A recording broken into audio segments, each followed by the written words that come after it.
Welcome back to We Got Goosebumps, a podcast dedicated to the landmark horror series for children, written by R.L. Stine back in the 90s. I'm your strange Nantucket uncle, Dylan. Oh, you know what? I'm your brave sister who likes to collect wildflowers. That's me. I'm Travis. Aww. And also, do some real risky shit, too. Holy God. Really brave. I'm really brave. Really brave. If it wasn't for me, the plot would not move. That is true. If it was just our main character whose name... This always happens when I listen to an audiobook. Names just, flow through my brain like a ghost through a cave wall. This is another Jer Bear. Oh, no. So many. Wait, Jerry and Terry? Yeah. Oh, no. Obviously, I hear Terry's name a lot more than the protagonist's name. But anyway, we should probably back it up to talk about the fact that we are talking about the 22nd book in the series, which is Ghost Beach, which was released in August of 1994, further lending credence that they're specifically timing book releases for a summer release. It's a book about kids on I'm assuming summer vacation. That's never clearly implied, but they're not freezing to death and they're in New England. So I'm assuming it's... Yeah. I mean, they are in the water, so it's not that bad. Yeah, that does make some sort of sense. Yeah, August of 1994. I turned 9 years old that year. I probably went to a beach that year, probably Myrtle, something equally similar. I don't know. But yeah, 1994. It's a good time.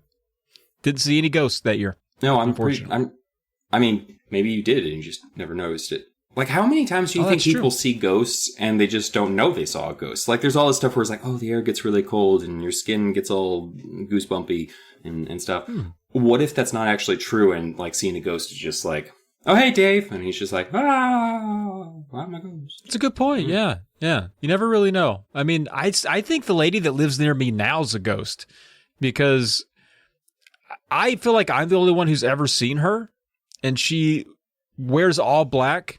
Even black sunglasses. She's hunched over. She looks like a sick bear. Ooh. And I only see her when the sun's not out. Oh. She'll come out at 8 p.m. and do something in her yard and then scurry back inside. Travis, that might actually be, that sounds like a ghost situation. Either that or a vampire. Maybe an old country, she's probably from Romania and yeah. Sure. Yeah, if she's a vampire, you'll probably want to try and kill her though. So, I'll text you some stuff offline about how you might want to offer. And then maybe next episode we can talk about your success with that.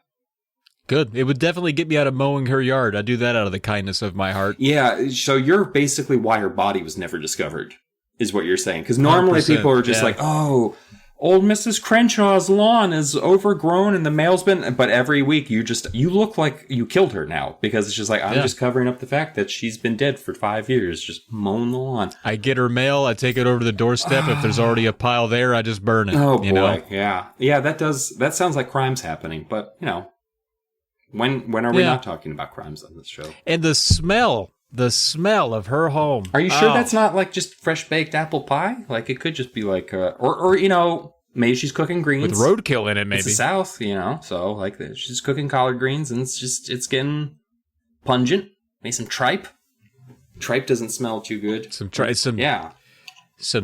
tripe with dead bodies sprinkled. Yeah, on that's it, weird. Apparently. That is a very specific odor. That's true. Yeah. Yeah, I don't know. I just think maybe her septic tank's old, and I'm going to leave it at that. But you live.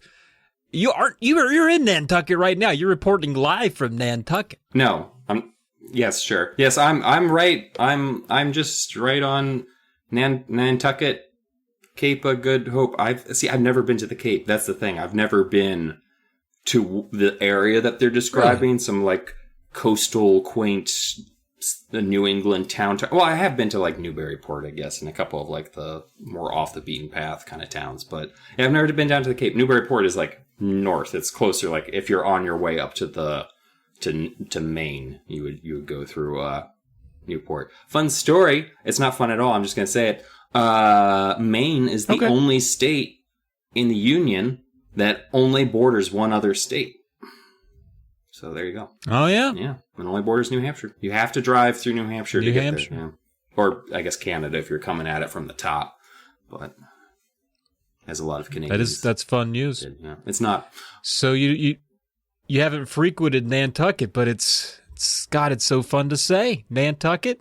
What's that old rhyme? How's that old rhyme go? Actually, because that was always the rhyme that they use in like, sitcoms or kids shows or wherever. It's just like they start saying it, but then you never hear the last couple of lines in it. So I've never actually heard that limerick all the way through. It's always just like, I once knew a gal from Nantucket, and then someone's just like, no, don't finish that. That'd be too rude. And you're Googling it right now. You've got Google Face on. I was, but nothing really. I'll admit also my internet is being a little bit slow. So, me too. Like just now when we're getting all set up, I wonder if there's just the whole internet's being attacked by someone. But there's a ghost. There's a ghost in the internet. They don't want us to. Here's one.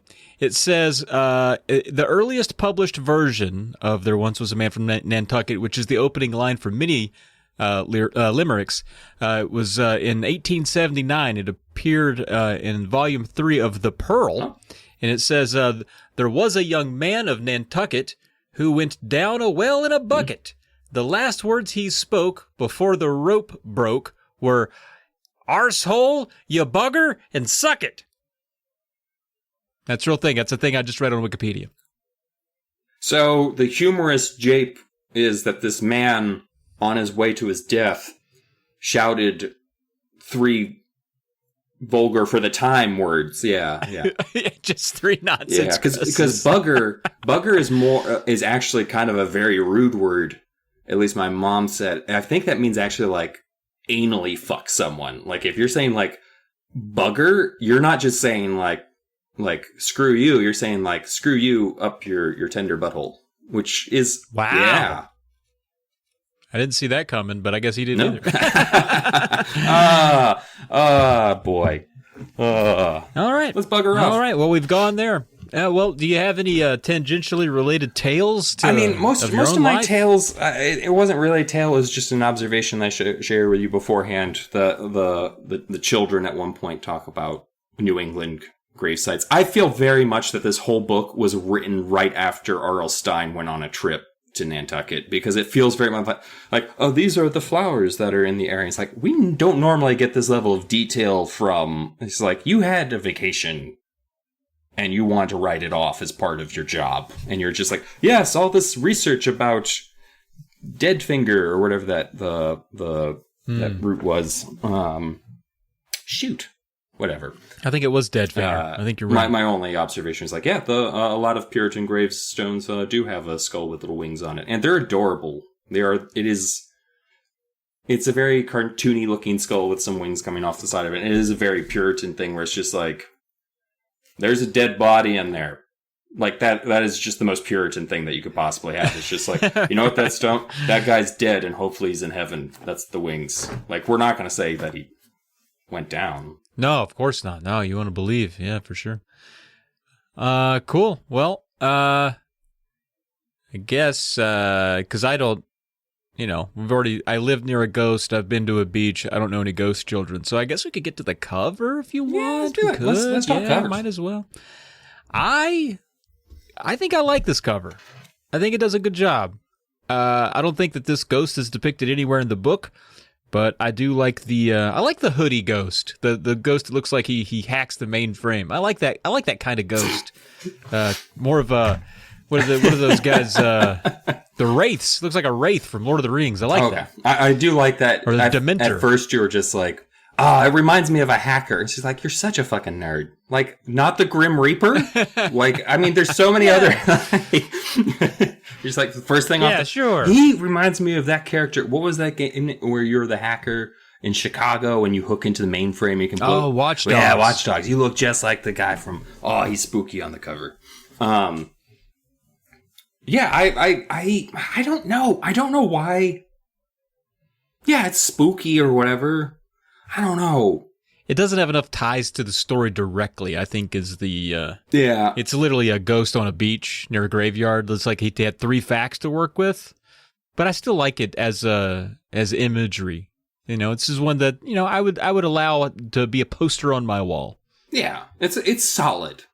I will say that doesn't look like the most New England-y beach I've ever seen. New England beaches are usually pretty like they say, actually describe in the book, very rocky. Like they're not often the sandiest of beaches. It's more like right, pebbles and things. Crag. Yeah. Crags and pebbles. Like cliff sides that might have caves in them, that kind of thing. Like, but yeah, no, it's a solid cover. It doesn't excite me though. Yeah. I guess. No, I'm with you on that. And there are years on the tombstone that I never really noticed, and I don't know if I were a kid, if I'd have noticed that, if it would have painted my feel for the book one way or another, because they are like 1642 to 1732, so it's an older aged person. It is so not a kid. Funny though, because I think they landed in 1641, and the kids say they basically died a year after. So this person was born after the first death of I guess all the children. Maybe this was like a replacement child for one of the ones that died. They're just like, well, let's get to cracking. Sam turned into an icicle. Again. Is it? Do you think it's common that there are graveyards near beaches? That seems like a bad location. Well, the graveyard wasn't on the beach, right? Correct. Yeah. Not in the book. No. Yeah. So I would imagine it would be actually further back from the beach. But like if you're talking Ghost Beach, where's the ghost coming from? It could be coming from a cave, Jacobus. True. There could be a beach cave. A cave would have gone really far here. That's what he needed was the cave. It is funny how much the cemetery plays a role, but more kind of like an informational role than nothing really happens in the cemetery until I guess like the very, very end. But like for the most part, like the cemetery is just like, oh, there's names here. Like nothing, but like the attacks don't really happen there. Like they don't see the ghost there. Like it's not really where the action's happening. That's down at the beach and with the in the cave. A little bit of action in the cave, but we'll get to it. 2010, there was a redoozle of the cover of the book, and I don't care for that version. It's another one of those modern versions that's a little too wispy and flashy, and you can't really make out anything. And I mean, the ghost's face looks kind of creepy, but it also looks like 3 oblong-shaped buttholes in a blanket, and the gravestone says 1979, which is gives me more of a Smashing Pumpkins vibe than anything else. So I don't know. Never a fan of those.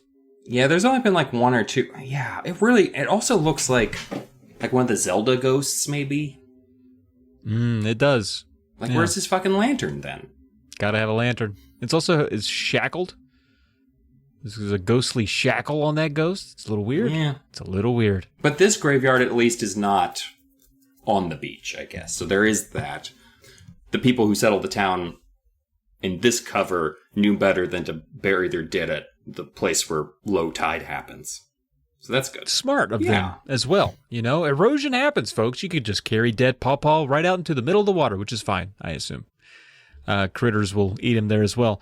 But then, the UK coming out, they got some blue jello for us this time around. Okay. I pulled up the UK cover. I haven't looked at it yet. I have to zoom out, actually, because it's like super zoomed in. Okay, I'm going to take a look at it. Take a look at it. Oh, well, shit. I kind of like it. God damn it. I mean, it does. I like the broken nails. That's creepy. Broken nail. I like that the hand's kind of pruny, like it's been in the water. That's a good hand. It is. Okay. I know I've said this before about another cover that was so bad that it was funny, and there was the one that I think it was You Can't Scare Me, and literally the cover looked like Tiger Beat or whatever, and they just copied like various young people's faces. Like it was very bad. This is solid. It's solid. Yeah. They made the gelatin just look like water, which is hilarious because now it actually fits the subject matter for once. It does. Like somehow they even dropped the ball on Monster Blood. The cover is covered in slime all the time, and they somehow didn't make that work for Monster Blood. This just drives me crazy. This is good. I give this a stamp of good. I might like it better than... You going to take this over Jacobus? Yeah. Oh, that's I tough. really Jacobus hope there's in a rut here. Yeah, because like Worms was solid again, but like they need to be gushy. They need to be squishy ones. Gotta get yeah, I agree. Yeah, none of those dry boys. All right, what's the next cover? Because I just can't talk about the UK cover. We're going to Europe. Yeah, we got two French covers to look at. The first France cover looks like Elijah Wood being picked on in a biology class. It's so funny because most of the time the children, quote unquote, and usually the children look more like Hardy Boys age characters or something, like late high school students. They usually look upset about what's happening, but kind of in a like, oh no, is that a monster headed towards us? This kid looks fucking freaked for the first time. Like a European child looks terrified on the cover, and it looks like a child. It actually looks like a kid. Yeah, that but then looks like an appropriate age. Yeah. But then the thing that it's scaring him really does look like someone's just gently touching him with a hand. It doesn't look like there's a skeleton, more of a skeleton. It looks like someone was just like, ooh, I'm going to touch you with Mr. Skeleton Hand. Yeah, it doesn't capture the vibe of Ghost Beach at all. No, like it needed something related to a beach or a ghost to, I think, have been a better cover for that kind of book, but it's still a cool image. It is. Yeah, something needs to be done with the hand to make it a little more terrifying because the reaction, it's such a well-rendered kid, but he looks like he's seen, like, his eviscerated mom is coming after him. Like, there's more than just like, ookie bookie, I'm gonna touch you on the shoulder with one finger. And like he saw it happening too, so he's not really surprised. It's just more like, my mind is ruined by what's happening. And my hand seems way too long. Yeah. Biting those fingernails. He's chewing on his fingers. Like he's so terrified. He's just, I'm going to eat my hand. I don't blame him. Ooh, holy shit though. Ooh. The French have a couple covers, so they had other versions which were just different, borders to the one that we just looked at, but then their version 6, which is pretty recent release, I can't remember the year, but I like this one the most so far because it actually is like from the book. You got like the light in the cave and a person inside of a creepy cave. This reminds me a lot of like how the Korean covers are usually more like impressionistics, and I guess the Taiwan too, or Taiwan's, are like more impressionistic and like colorful, and like this is like you see the ghost as this reddish blackish figure with glowing white eyes, and the cave looks like a monster shark. It kind of looks like a shark mixed with a skull a little bit. Like it kind of looks like a shark's jaw, like they have like displayed like on some docks or whatever. They're super huge and you can stand inside them and be like, and take a tourist picture. Kind of looks like that, except that there's a man made of shadows and blood waiting to kill you inside. I love this cover. And apparently this version of the book was renamed to The Phantom of the Cave, I think? Or The Ghost of the Cave? Yeah. Because the first one is the same thing. It's La Fantôme de la Plage. Yeah. And then the other one's De la Groupe. So yeah, this cover is a little more spot on to the title that they used, The Ghost of the Cave, and I really like it. I think it's really cool looking. Yeah, that's awesome. So there's that one. Then a lot of the other international ones just used, your standard Jacobus, but then you get to now Iceland very rarely makes an appearance on the show, but God love them. They took a chance. They took a chance with some clip art. It's a sheet They used ghost. some clip art. They're being terrified by a sheet ghost. A sheet ghost with some clearly fake bats. And I also like that Goosebumps in Icelandic is just called Hrallur. Oh, God. What is the Draugastrunden? That's a scarier name, honestly. That sounds like a cult or a place where like people were sacrificed for a cult or something. Draugastrunden. Yeah. Like a Rammstein song or something. Those fucking the undead in the Skyrim games, they're called like Draugr, aren't they? Draugr? Oh yeah. So I wonder if that's right. like Finnish. Could be. For like a dead thing, ghost, whatever. That's hilarious though. There's some hilarious covers on here. None of them I think are meant to be hilarious, but they are genuinely funny covers. Hrallur. Also, that seems like that might be his name. Like he's the friend, because he also looks kind of friendly. Because he morally has like a standard jack-o'-lantern face, which is also adorable. And it's just the face is round. It's really strange. It looks like and he's got the little triangle teeth. Like it's like a Halloween decoration in the wind. Here comes Roller. He is very spooky. Roller. I like him. That's how he talks. I like it. That's all he says is Roller. He should be like a character you can choose in Clay Fighter or something. Yeah. And then, last but certainly not least, Korea has one that kind of reminds me of like an 80s comic book cover, almost. It does. This seems more metal. Like Korea is just like, all right, so looks like France is doing the impressionistic spooky shit. Let's fucking do a metal album from 1987, and it's just like, it's obviously like Electric Ghost Scream or something like that. Like Ghost is definitely the band name, and this is like they're like, "Roar!" And he's just like coming right at you. He looks like he's gonna bring you like drugs and loud music, not death necessarily. It looks awesome, and they do depict the cave ever so slightly at the bottom. You get the beach, you get everything here. I like it. It's a nice composition that captures most of the elements of the book. Bats are. Bats happen. Yep. I still think French version 6 is taking it for me this time around. Do you kids want to try meth? Roar! That's this ghost. Like, he's gonna give your kid real bad drugs. Like, heroin will calm you down. Like, he's not offering weed. He's just like... Will calm you down. Yeah. Who wants a black ball? Yeah. Aww, he's so sweet. I think I'm definitely gonna have to give this one to the UK this time. I'm just kidding. It's the second French cover. Wow. The second French cover. Yeah. I French love V6. Now UK with a solid effort. It's like they were trying this time around, you know? It's pretty good. And strong entry by Tim, but not my favorite. Yeah.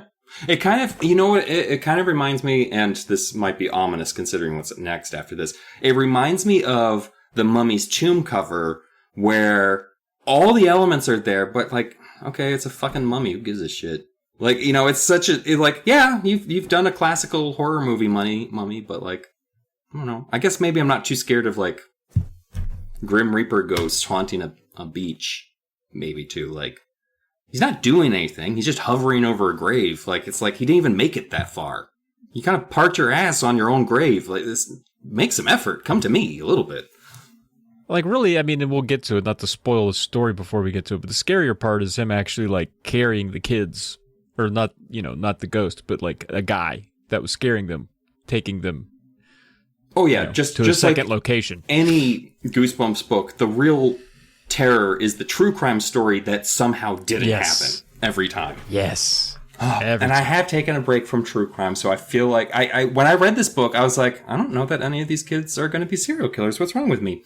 So I think really switching from true crime to watching nothing but the Saw movies has actually really helped my outlook on things. I can't believe that, but I'm glad your therapist is getting through to you. I mean, she was just like, could you not? Like, maybe, don't, she's just like, don't engage with anything. Right, like, I think you need a couple of white walls, just stare at the wall, let your mind go blank. Like, don't try and rinse it away. It's like, so you're saying Hostel instead of Saw? And then that's when she ended the session and billed me twice. So. I mean, I think it's worse to go from, like, nothing but reading true crime novels for 6 months straight and to just binging Dumbo Circus. I think that's a worse that's going to make you a serial killer stronger. Worse was what I was doing, which was reading a lot of true crime and also watching a lot of porn at the same time. So I kind of crossed about 40 or 50 different wires during that process, but not in the ways that you would think. Like, I'm totally into like fucking latex gloves and formaldehyde now as a thing. I thought it would be like the kills and stuff, but it's the science. I'm also really interested in court reporters, but that's a different whole other thing. Science. Yeah. Wow. You and I have a lot to talk about on another podcast that we haven't conceived yet. Also, why do they use court reporters now instead of just using, like, I don't know, a fucking tape recorder? Yeah, just record that shit and do an AI transcript. That's what I do at work all day. Yeah. I don't know. I guess sometimes traditions are fun. Chapter 1. We're back into the first person. We're done talking about true crime, so I'm jumping to the book now. Okay, yeah. we're introduced to, I'm assuming they're twins, like like fraternal twins or something, because only twins would have matching rhyming names. So I actually did know, I'm sure I've mentioned this on the podcast before, given the number of twins that we see in Goosebumps books, I did know a pair of twins identical twins in high school that were named Stacy and Tracy. And just, that's bad parenting, right? Like when you see that pair of names come on the roll call and you look up and you see identical twins, you're like, I need to call CPS immediately because something's wrong here. Am I overblowing that a little bit? Anyway, so we're introduced to Jerry and Terry. To be fair, these might be my favorite kids because all they want to do is like explore nature and shit. And sometimes they give each other crap about the stuff they're interested in. Like he's like, oh, flowers are boring. Let's go look at a sea sponge. I don't know, because he's more about animals. She likes botany. Mm-hmm. Also, she's definitely the cooler kid because she also likes horror movies and grave rubbins. Grave rubbins, yeah. She's into it. But no, I do like these kids. They're supportive of each other. They don't bicker a ton. And they always, every one of their motivations is pure. They just either want to tell the truth or they want to help other kids. Yeah. That's it. And like, even though like Jerry doesn't really back her play towards the end, he doesn't like leave her. He's still like, oh, okay, fucking crazy sister getting me into some shit again, but I'm going to stay here and get murdered. Like there's some like loyalty for them. It's not like in the Scarecrow book where she's just like, it'd be great if I just shoved even more handfuls of hay down my brother's shirt front. That poor bastard. I'm itchy and covered in bugs. And she's like, you need to shut up. Put this hay in your mouth. Just like a real scarecrow. So I'll get to the first sentence of the book. So Jerry and Terry, they're walking through a graveyard. We find out rapidly that this is Terry's idea. She loves going to graveyard and doing graveyard rubbings, which if you don't know what that is, people like to go into graveyards and then take a sheet of rice paper, I believe is what R.L. Stine says, and a wax crayon, and then you rub it over it, and then you have captured the inscription on the gravestone. A lot of places might not let you do that for older places because it does, if enough people are doing that, rub away the gravestone. So it's there's certain areas where it's frowned upon to do that.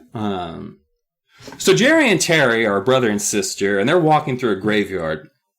As they're going through the graveyard, Jerry notices that there's a tombstone, and the name on it's John Knapp, died March 25th, 1766, age 12 years and 22 days. And he's like, that's weird. And then he's also like, oh, that kid's like almost my age. And like the kind of weird thing as a kid when you notice that, like, oh, children also die.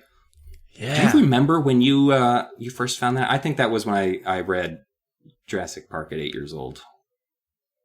Like, I don't think Alex and Tim are going to make it out of here. I'm just going to move on from that depressing question to ask someone. Do you know how old you were when you realized that you were mortal? I thought not everyone likes children. But as they're in the tombstone, Jerry's kind of bemoaning a little bit because Terry's the one who's just like, I want to do dangerous things that are going to get us killed. Yay! And Jerry's the calm, sensible one. Often the protagonist seems to be the one who's like, I don't want to get into danger, which is a weird choice. But I think maybe it's kind of like writing for kids. You want to have like the kid they're really following maybe be the responsible one. Because I feel like it's always that kid. Right. For the most part. It's never like, you never have a book from like, what's her name? From Andy's perspective. Where she's just like feverishly spooning giant globs of monster blood into the hamster and just being like, that's right, just a spoonful. Like, oh, a whole book about just from Andy's side. Oh, that would be great. But as they're going through the tombstone, Jerry and Terry, just in case you forgot who I was actually talking about, they get separated by a thick fog. And Jerry's just like, oh, God damn it, Terry. And then something grabs Jerry's ankle. He screams, because you know how kids are when they get grabbed by something in a graveyard from the ground. And he books it. I do like how how R.L. Stine describes it. He's just like, hands start like popping up all over the grave, and it's just like, thwack, thwack, thwack, pop, pop, pop, just hands coming up, and then it's just like, he jumps left, and like a hand pops out of the ground, and he jumps left, and then one thwacks out near him, and like, he's just fucking getting out of there. Terry's, she screams, and she's like, Jerry, they got me, I'm gonna die, and he's just like, it's your own fault, you stupid bitch, and he just runs, but then two hands grab his ankles, and he's like, Oh, wait, no, he actually goes back to save her because he's not a garbage man. So he goes back and he saves Terry, and he's just like, there's two hands grabbing her ankles, but then two hands grab his ankles, and he's dead! And it's the first chapter! There's no way this is like a dream or something! Bum, bum, bum. Yeah, it's one of those where you're like, it's too early to get hot. You know, this isn't going to be the theme park where the second chapter a car explodes, you know you're not going to get that early. So yeah, it's a dream. Terry wakes Jerry from his daydream, and he's like, "Oh, you're not going to believe what I just dreamed up. There were green hands coming up out of the ground, grabbing at us." Terry's like, "Gross! Stop talking." And so he does. And Terry's like, "Man, you're just dreaming." You know, Terry's the sister. She's like, "Jerry, you're just dreaming because you're homesick." You know, because Terry and Jerry, they happen to be away for a month up there with Brad and Agatha. Now, Brad, I don't know many old Brads, but this is an old Brad.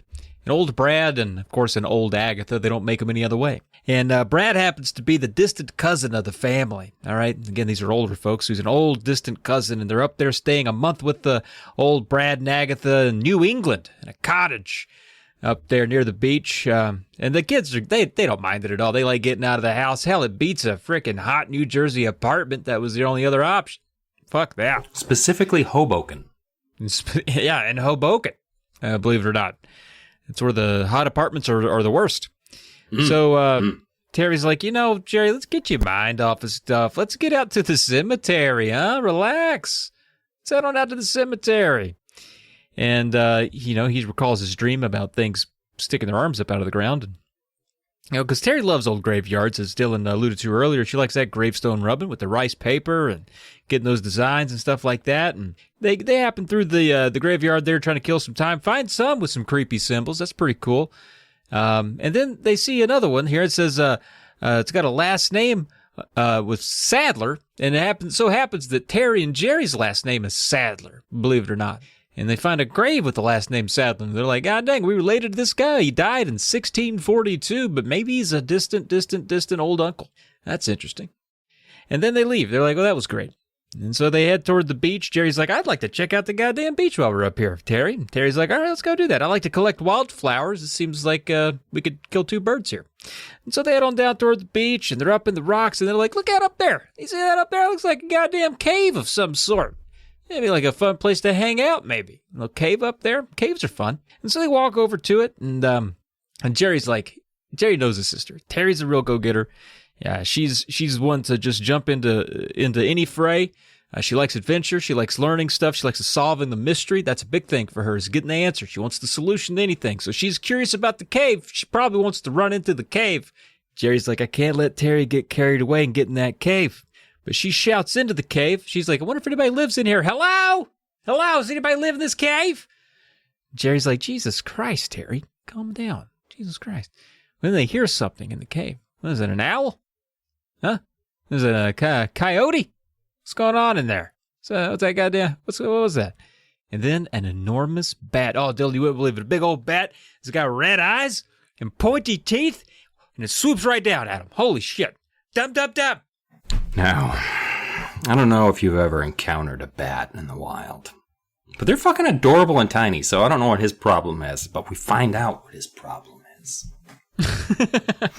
So the bat swoops down to the ground, but then it seems to like go up and go into a wild spin and just like fucking fighter pilot just going down into the rocks, just like Goose hitting the top of that canopy. Spoilers.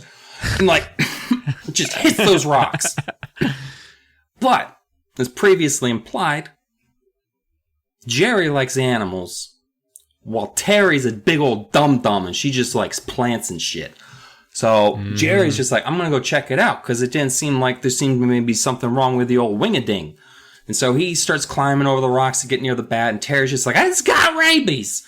And let's be clear here, bats are no more carriers of rabies than any other mammal. They've gotten a kind of a bad rap about it, well, except for possums, right? which might be immune to rabies, which is fascinating. Yeah. Is that interesting? Huh. Yeah. So bats aren't as big of a rabies carrier as they say, huh? I mean, they still do carry, but they're mammals. Like, we carry rabies all the time. Sure. I bring it with me wherever I go. So, right. Terry's just like, well, look at Jerry. If you get bit by that rat and you get all rabid. I don't know why I'm giving her that voice. Why I went all just Harry Carey. Yeah, it was not Harry Carey. It was specifically Will Ferrell's Harry Carey. But she's like, if you get rabies, Mom and Dad are going to be so mad at me. And he's just like, that's not, you're an asshole. But once he gets close enough, I hope he was like 20 feet away when he realized this, because otherwise he does not like animals as much as he thinks he does. He's like, oh my God, it's not actually a bat. It's a kite. It's just like, are you fucking serious? How stupid are these kids? It's a kite? So once Terry gets like within a foot of it, he's like, oh, that's not a living creature. That's sticks and cloth. And he's like, oh, then there's a big old rope coming out the butt of it. And as he's approaching it, he hears someone say, look out, it bites. I feel like Sam talks like a douchebag, to be honest with you. And this boy walks up. Let's think about this, though, because I thought about this at the end of the book. I feel like Sam would have a completely different accent. I can't, the problem is, the words you've given me to work with don't give me a lot to work with in a New England accent, because there's no R's in there. I need, a hook to get her started. If Sam walks up... Don't blame me for that. If Sam walks up and he's just like, you want to go out that, bud? You have to do Herman Munster from Pet Sematary, and then you can start working your way into that kind of backcountry Maine accent. It's one of the few Stephen King movies where there's an actual fucking Maine accent in there. It's so weird. Anyway, sorry. You would know. I would know. So, boy walks out, and then what's even weirder to me, because this is what you say to your gang of hoodlums or whatever, not to your two friends. But so this boy comes out to meet Terry and Jerry, and he says you can come out now. And then two other kids come out from behind the rocks with rifles, and they're just no, okay, fine. So there's a girl who's about the same age as everybody else there, somewhere between 11 and 12-ish. And then there's this little kid who's 5-ish. So he's not going to be a big plot point.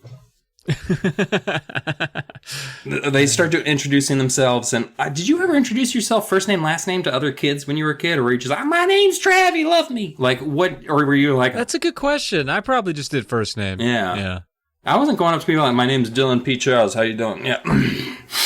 Yeah But these kids they were coming up and being like, my name's Sam Sadler, this is Louise Sattler.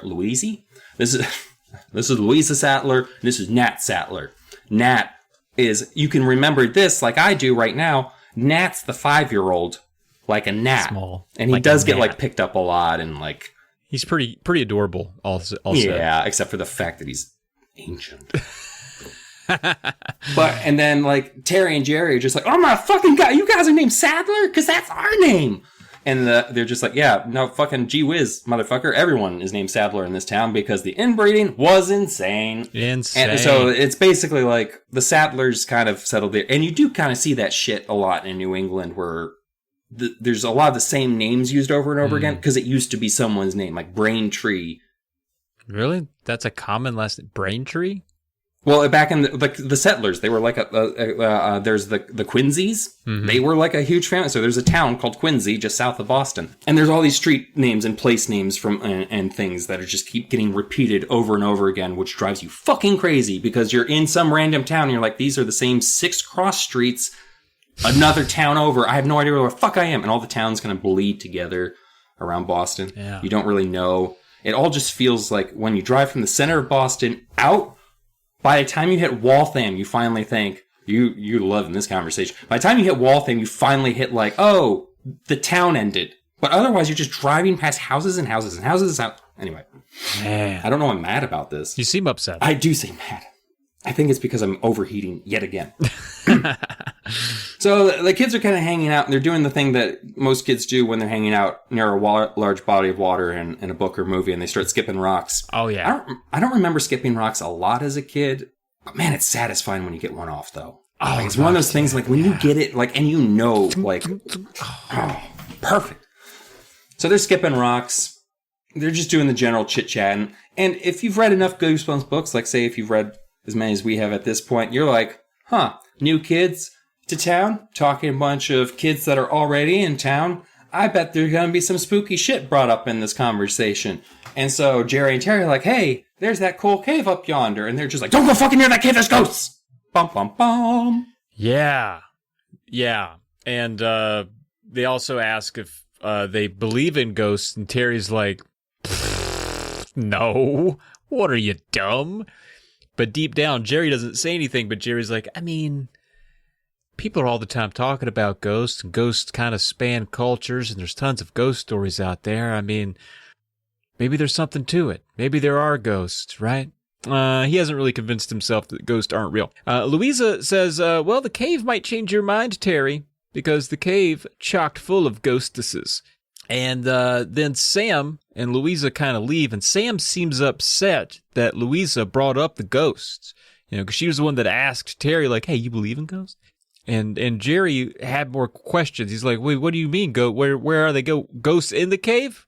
Do they stay there, or are they on the loose? You guys got them tied up with like a leash? Like, why are we standing here now if there's ghosts over there? Like, we should go. So the kids, Sam and Louisa and Nat, all leave, and it was kind of a strange parting. The whole thing about the ghosts made it awkward. And so the kids are like, well, that was fucking weird. So they're going to go back to the cottage and talk to old Brad and Agatha. They're going to ask them about the cave. Like, what's up with that cave? We met 3 little whippersnappers out there, and they were curious. They said there were ghosts. So the kids get home, and Brad and Agatha are acting weird, too. They start ignoring the kids when they ask about the cave, and they're like, changing the subject, working on making some pies or whatever old fucking people in Nantucket do. I don't know. But it starts putting them to work making a salad. They're like, kids, get there and make a goddamn salad. Leave us alone. I think they're more having, like, clam bakes and stuff like that. Oh, maybe that's what it was. Yeah, grabbing lobsters and just chucking them at each other. Yeah, pretending they can talk to each other, making them fight. Yeah, that sounds good. Aww. Yeah. So anyway, Brad and Agatha not spilling any beans about the ghost. Everyone's kind of tight-lipped about it. So kids, they make their salad or whatever and they go on to bed. Next morning, Terry, she's on one. She wants to get out there and start getting wildflowers. She wants to get up early for it. And Jerry, he goes along with just about anything that she does. So he's going to, and she's looking for Indian pipe. It's the name of the wildflower she's looking for. It only grows in a dark place. And let me tell you what's a dark place, the woods. You thought I was going to say cave, but the woods, also a dark place. And so they're deep in the woods looking for some Indian pipe, which is a sentence that I feel slightly uncomfortable saying. And Jerry, he's invested in the hunt. He's into it. He likes a little Indian pipe hunting. And he looks down there and he sees a little weird white root sticking up out of the ground near a failed tree. It's got leaves on it, and he's curious. He pulls on it, and goddamn if he doesn't uncover a skeleton. Yeah, dab. We find out that, like, I feel like Jerry and Terry are so stuck in their roles of, like, Terry does plants, Jerry does animals, that they're very stupid in the opposite directions. Because, like, Jerry's just like, I feel like the bump already happened. It's weird, but now we're just talking more about the skeleton. Like, it's just like, the skeleton. And she's just like, is it a person? And he's just like, no, it's a fucking animal. It's got 4 legs. Like, yeah, come on. Okay, like, is the head missing? Because I feel like if you saw the head of an animal that apparently might be a dog, there's some features that tell you, I don't know, maybe not a person. Like the fucking snout. I'm just saying here, like, it's pretty obvious a dog skull versus a people skull. I mean, Jerry's super nice about it. He's just like, well, let me patiently explain to you based on the fact that it's fucking 4-legged. No, it's not person, Terry. He does go through some things. I love when the kids are just like, back when I was 9, I was super into bones and shit. So I'm just like, pretty sure that's not a deer because no hooves. It's like, good job, Dr. Doolittle. But he thinks it's a dog, and then she's just like, what could have killed a dog? Blah, blah, blah, blah, blah. The whole time I'm just like, someone buried a dog out here. Like, the bigger question is, what killed the dog and put it under enough dirt that you could get it out of there? Also, the fact that it's completely intact makes me also think that, because if it was killed by an animal in the woods, you'd be seeing like there were some legs missing, whatever. Like they wouldn't have just found a complete articulated skeleton on the ground. But this fascinating scientological discussion is interrupted by a shrill howl that cuts through the trees, terrifying both Jerry and Terry. Now, we're only in chapter 5, but that doesn't mean it couldn't be a spooker duker that's getting closer. Boo-ah! I forgot I was supposed to do bum, bum, bum, and so I made that boo-ah noise. I literally forgot. Bum, bum, bum. I'll accept a boo-wah-wah. I don't give a shit. Oh, shit, chapter 6. All right, so Jerry spies those 3 kids, which I eventually abbreviate in our sheet as SNL because of Sam, Nat, and Louisa, because I got tired of typing it. But it's SNL. They roll up there. Jerry spies them hiding behind a tree laughing. They were the ones making that goddamn racket. Playing a little trick on them, teasing the kids. And the kids come over, they approach the skeleton, and Jerry's like, hey, look at that shit.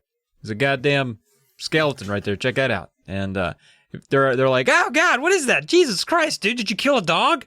And he's like, ha, payback for scaring us earlier, you bastards. But no, we didn't kill that dog. We just found it like this.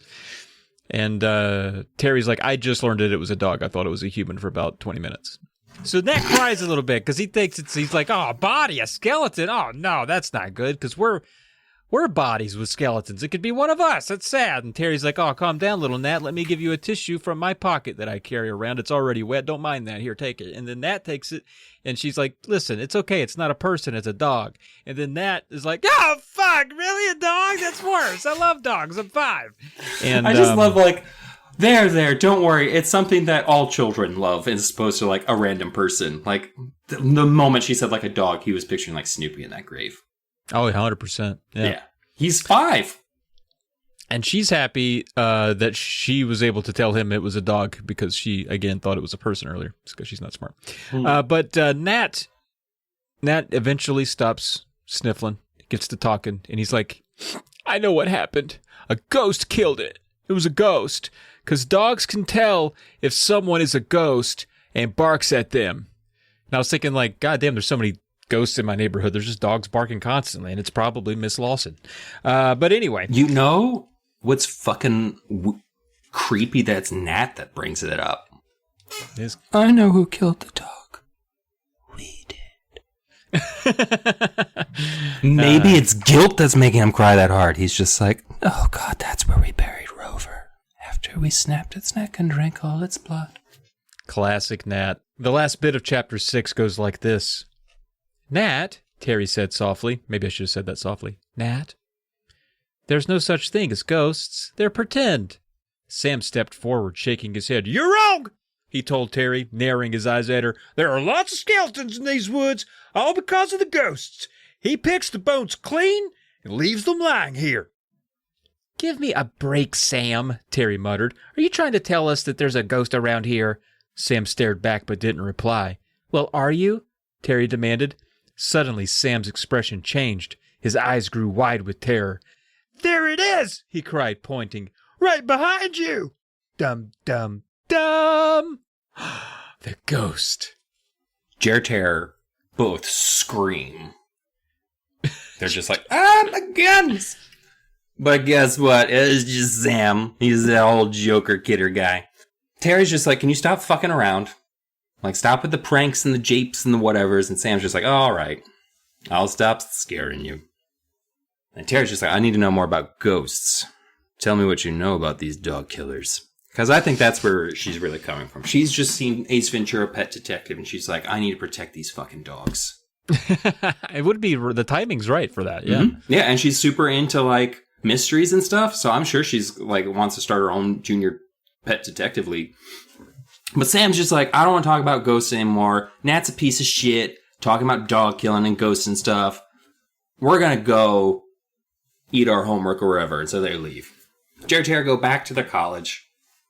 And Brad and Agatha, they just don't do it for me the way some of the other relatives did. Like, even Gramps and Grandma from Scarecrow, I'm endlessly fascinated by the fact that those two old people let Stanley push them around so much. I know, right? Like, I want to know what's going on in that house. Brad and Agatha are basically like, have probably the best way of dealing with every creepy shit the kids bring up, where it's just like, Brad, Agatha, we found a dead dog and it was covered in ghost blood. And Brad's just like, oh, that's nice, dear. Do you want some peaches? Like, they just completely, like, every time they try and bring something up, this scene kind of creeped me out, too, because it's talking about, like, Agatha's chopping peaches, and it's just like, slice, slice, slice. Like, she's chopping faster as she's, like, evading questions or whatever. It's like, chop, chop, chop. It's almost like, oh, God, what's her name? You want beef? Great Aunt Catherine. But the whole time she's just like, the kids are like, guys, we found a dog skeleton. Do you know anything big enough in the area that could kill a dog? And Agatha's just like, it's like, no, nothing's in the neighborhood that could kill a dog. At this time, coyotes were probably in the area, but wolves had been hunted out. But they are being kind of like, they're coming back into the area at this point. But in that time, coyotes were really the only thing that might have been, or a bear. We have bears. Could be a bear. Not usually by the beach, but, you know, they get around. Yeah, they move. They have legs.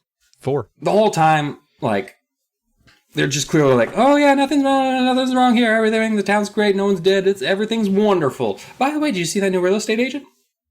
But then they're just like, where are you hearing all these stories about, like, ghosts and stuff? And Jerry Terror just like, oh, we met the neighbors, the kids, Sam, Nat, and Louise Sadler. Sadler? Saddle? Mm. Sadler. Mm. And, oh man, this is even more sinister. Because Brad and Agatha are like, oh, they're great kids. You'll love them. You'll love hanging out with them for all eternity. Yeah, you should go hang out with them more, because they're real cool. And Sam just loves teasing about ghosts and goblins and you don't worry about that. They're real good kids though over there. You just go hang out with them and you just go into the high tide and get torn away by the currents. I bet that'll be fun. And they're like, I don't think that'll be fun, Cousin Agatha. It's so weird that their cousins are so old. Just inhuman. But then, at night, Jerry's like super tired. This is day 1, right, of their trip. We're in chapter 7, day 1 of they just got to town, I think, is what they said to Sam, Nat, and Louise. I don't know why I'm making just a so concerted effort to remember all 3 of their names. SNL. 20 books from now, I'm going to be like, Sam, Nat, and Louise were just my favorite kids of any book. He's like, they're the only kids' names you remember. That's why. He's like, yes, I do. But Jerry has this thing where it's just like, they go to bed way too early, but Jerry doesn't even give a fuck. Because I assume Brad and Agatha, because they're in their 90s, the kids say repeatedly, they say like, oh, it's time for bed, and it's probably 7. Oh, and so, but Jerry's just like, I'm fucking exhausted. We just got here, saw a dead dog, whatever. And so he crashes, goes to sleep. He says that everything's hard and the pillow's scratchy, and he doesn't give a fuck. Yeah, everybody in that house is asleep before the Jeopardy music goes off. Basically, yeah. It's just like, oh, I do like seeing the Late Show with fucking... God damn it. Alex Trebek. Thank you. God damn it. I was going to say Alec Trebek, too, because I have that fucking weird-ass tick. I came from a universe where his name's Alec. But Jerry's hearing thumps and creaks. You're not going to do it?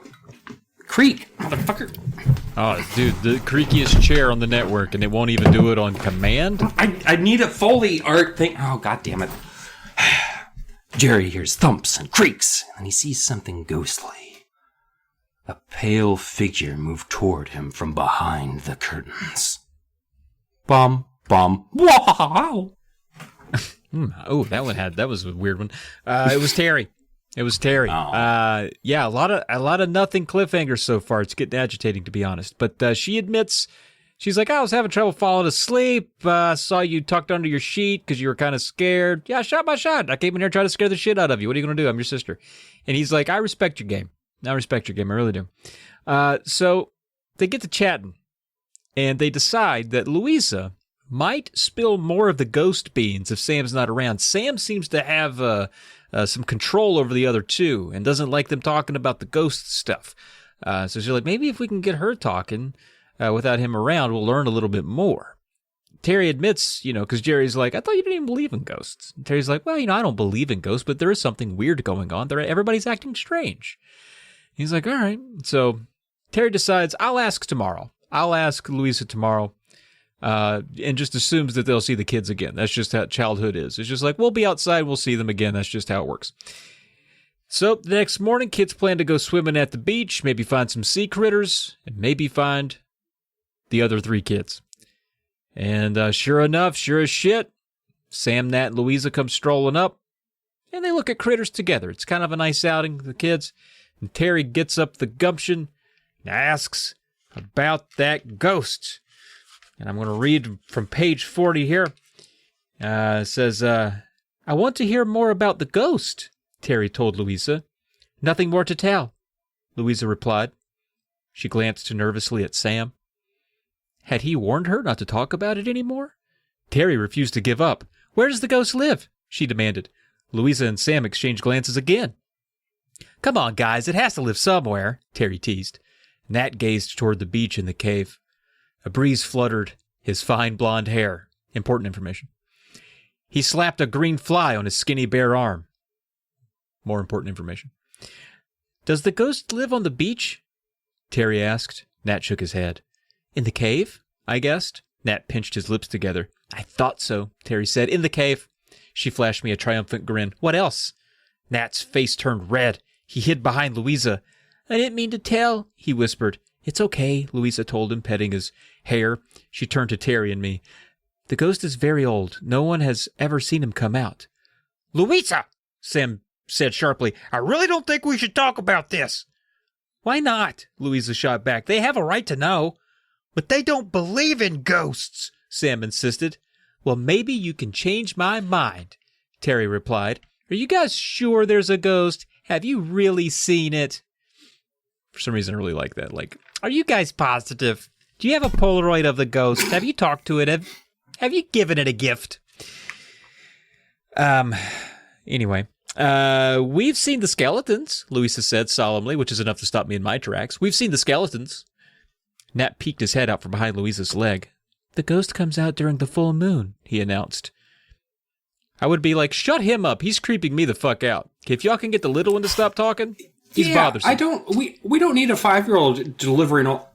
Did you know that ghosts drink the blood of the innocent only on the nights of the full moon? Because that's when Satan speaks to me. He reminds me of Aiden from The Ring, the little kid who throughout the entire fucking movie is just like, I know so many terrible things about Samara. And then waits until the last fucking minute to be like, you weren't supposed to help her. Motherfucker!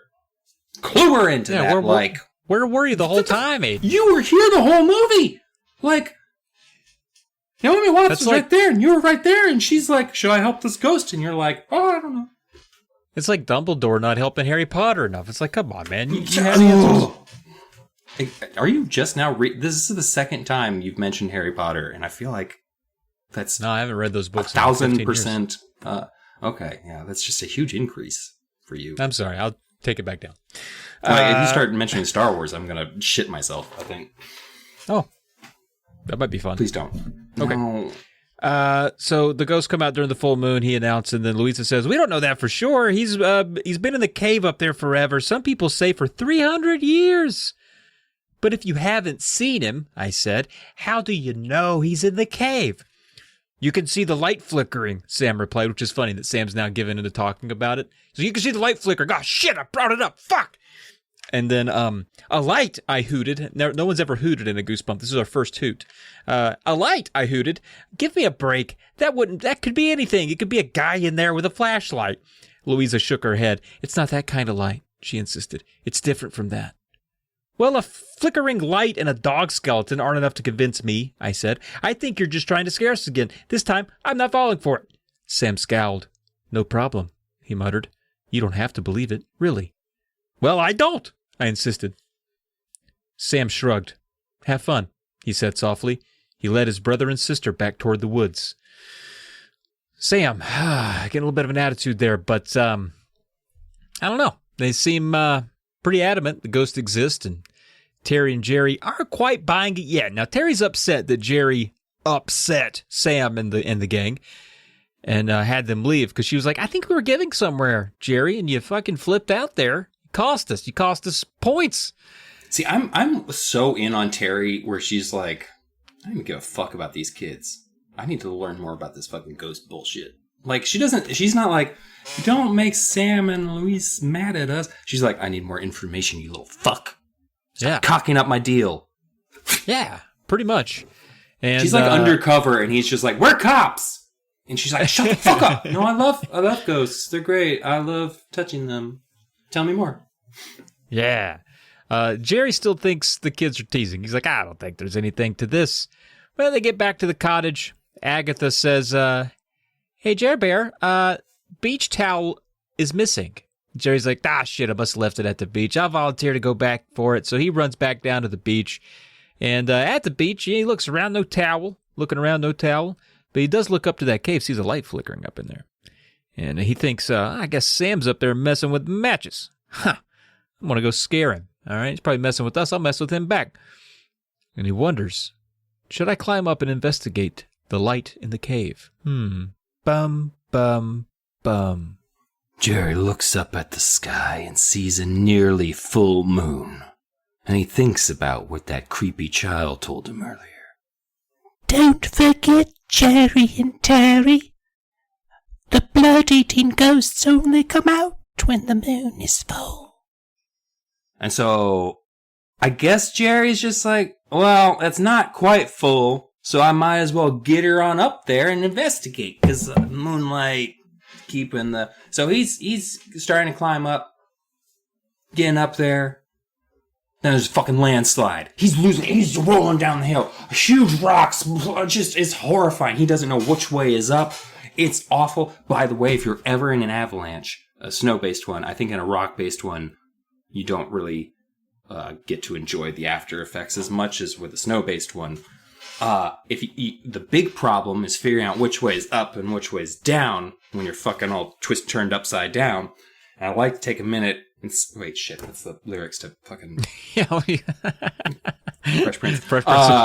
Spit. Spit, yeah, see which way it goes. Yeah, because then if you spit, you'll just like, oh, that just ran up my nose, so that's down. That's what you should think. Don't think that it's going up, so that's up. That's actually down. I understand. That's just very a tip good advice from me. Very good advice. So I'm just putting that out there. But he gets over that landslide. He's like jumping over boulders and just like gets over and manages not to die. He's standing at the top, and then he gets goosebumped. This is what I'm calling being goosebumped, which is when some random asshole grabs you by the back of the neck, and somehow that's worthy of a bum. And once again, it was Terry. Terry just touched him, and that ended the chapter. But the light was now gone, and guess what? Terry never saw it. I'm sorry. I just read the start for chapter 11, and that caught me off guard. It's true, though. But yeah, light was gone. Terry never saw it. And so fast forward, they get back to their rooms or whatever, and Jerry's in bed thinking about all this evidence about ghosts. You know, he's weighing it all out. I think they saw the dog skeleton. There's a light in the cave. The kids are acting weird. The weird gravestones. And then he hears a dog barking outside. And he's like, yeah, what's wild is I haven't seen a living dog all trip.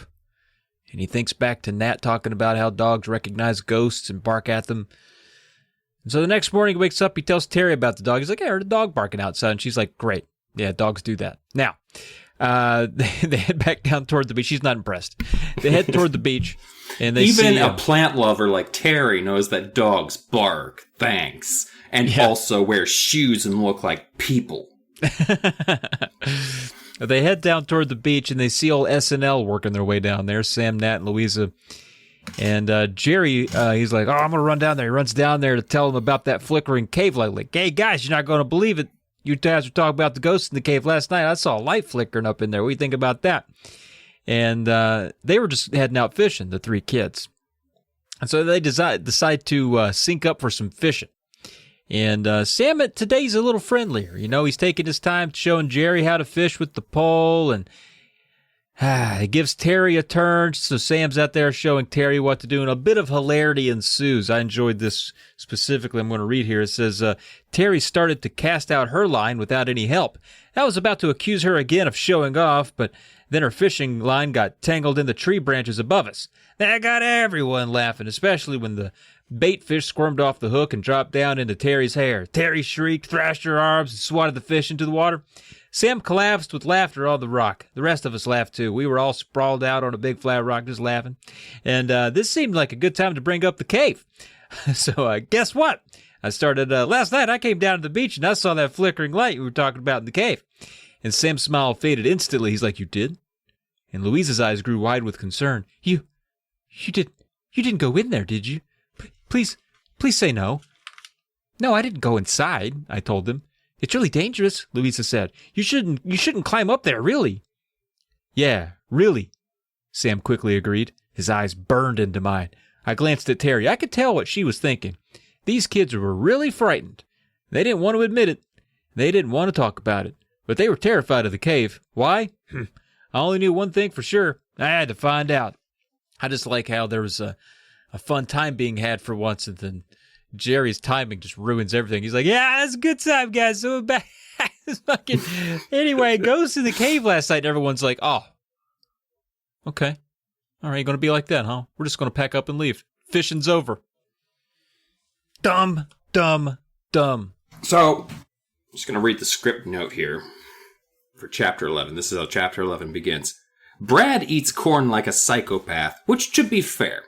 Because I was thinking, like, how can I excuse this? May's got old man teeth or he doesn't have old man teeth. Then why the fuck is he doing this at the dinner table? Why don't they just serve corn off the cob?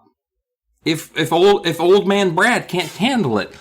So what Brad is doing is he's got his corn on the cobs just standing vertical on his fucking plate like a strap-on, and he's taking a knife to the side of it and just cutting off the corn niblets. Kernels, scraping them off onto his plate. And you know they're not all going onto his plate. No, they're just getting everywhere. Like, yeah, Jerry's got like a couple just banging off his forehead. And it's like, stop! So Jerry's like, "Yo, Brad, Aggie, there's a light in the cave. What the fuck's up with that?" I keep trying to think of like Bragatha? Like, there's no real cute couple name you can do with Brad and Agatha. Yeah, it's like Bradgelina Jolie. What was that like? It's like Brad.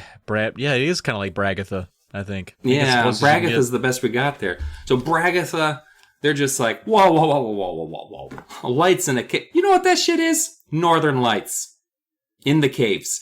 Which is hilariously basically just that bit from The Simpsons. So the fucking Aurora Borealis being in the kitchen. So the kids are just like, holy shit, the Northern Lights are in a cave? Well, fuck. That's harmless. Basically, don't you feel like that's all they did is just like Brad and Agatha? Oh, don't worry, it's just some electrical thing. And don't worry about it, it's not ghosts. Because then they're just like, oh, well, fuck, I've never seen the Northern Lights, much less inside of a cave. Let's go check them out. Because they see the fucking lights in the cave again. They're like, nothing more harmless than a couple of Northern Lights in a cave. And they decide to go check out the cave. Bum. I feel like that's the opposite of what Bragula wanted. Bragolia. Yeah, definitely. Yeah. That was the worst thing they could have done. But they get up there. There's a light flickering in the rear of the cave through a tunnel. All right, they're inching through that cave there, and they move toward it. And the tunnel curves around, opens up into a big old round chamber. It's getting bigger now. Wow. And they hear a noise, suddenly growing louder, as noises tend to do in Goosebumps books. They start low and they get louder. And this one does. And then the black cave ceiling crumbles and falls around them. Uh-oh, are they trapped? Are they dead? Let's find out. Dum. Chapter 13, Saul Dillon's. Nothing but bats. I did like this because I could actually imagine this in my head of like, They're in a dimly lit cave and then it looks like the cave ceiling is falling down on them, but it's just thousands of bats leaving for the evening, I'm assuming. Love it. Although you'd fucking think you'd see that every night, like, or hear it, or like if they're going out the same, maybe they went down a side tunnel. I'm not even going to bother spackling that. Moving on. So, they're just like, we need to get the fuck out of this bat situation. Try to run, but then they see light flickering in the back of the cave, and they're just like, you know what? Still haven't seen those Northern Lights. And they decide to go deeper into the cave. And they find a chamber that's filled with dozens of candles, and at this point, guys, get the fuck out of here. Like, there's literally no good situation from finding out that someone's been living in a cave. Like, it's either a homeless man who probably murders children, or worse. A man who has a home who murders children. Then they see the man that's there who's clearly going to kill them. Like, this is like a Spider situation. I feel like Spider from, Seiichi's and Die. Yeah. Got it this time. Seiichi's and Die, who lived in the basement with his cursed invention. An old man with long, stringy white hair and a beak-like nose. He sat hunched over a crude table made from a log of driftwood. Pale and... Although that could, like, fucking run you $1,000 at one of those fucking bullshit furniture stores where they're just like, here's some driftwood that we glued a glass top coffee table. What's up with that? $1,000. So I bet this fucking guy, like, if he hadn't been eaten by ghosts, he could have really done something with his furniture.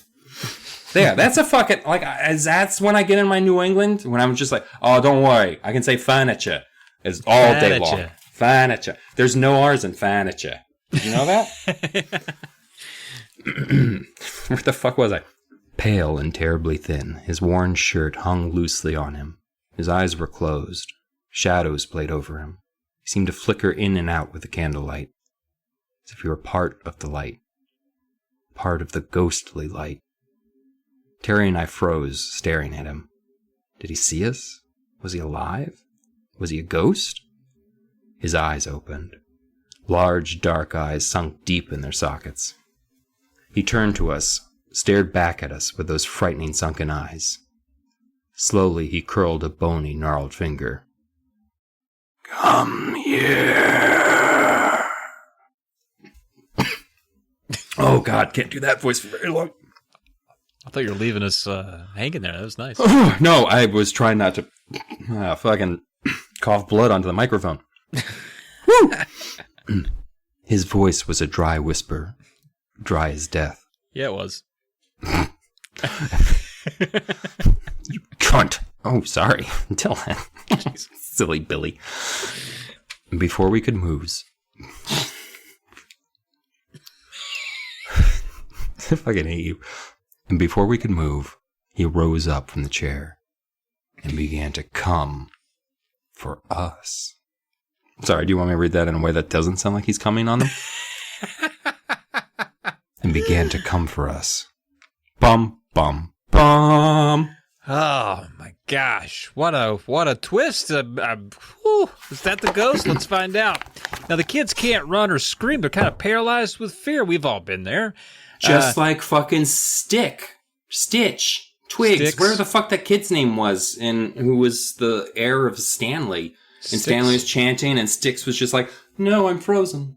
Yeah, that's right. Could have been an Just like incantation. that. We weren't sure about that at the time. But yeah, so the kids are paralyzed with fear, and this old, whatever this is, ghost or man, starts toward them, mouth twisted in a strange grin.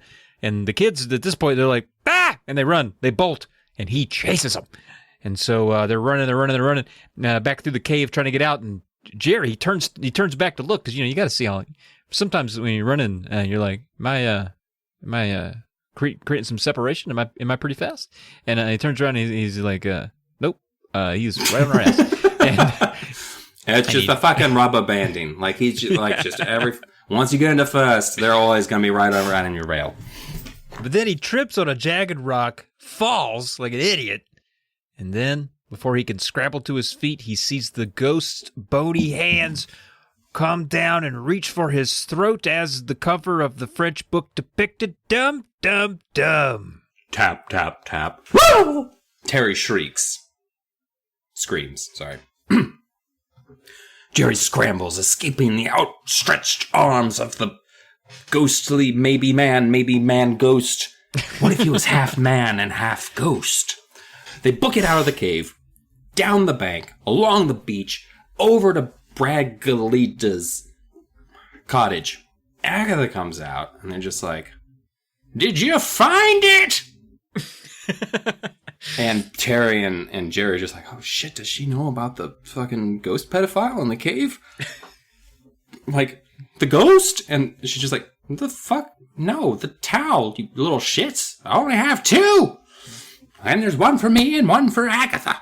Wait, fuck. She's Agatha. Whatever.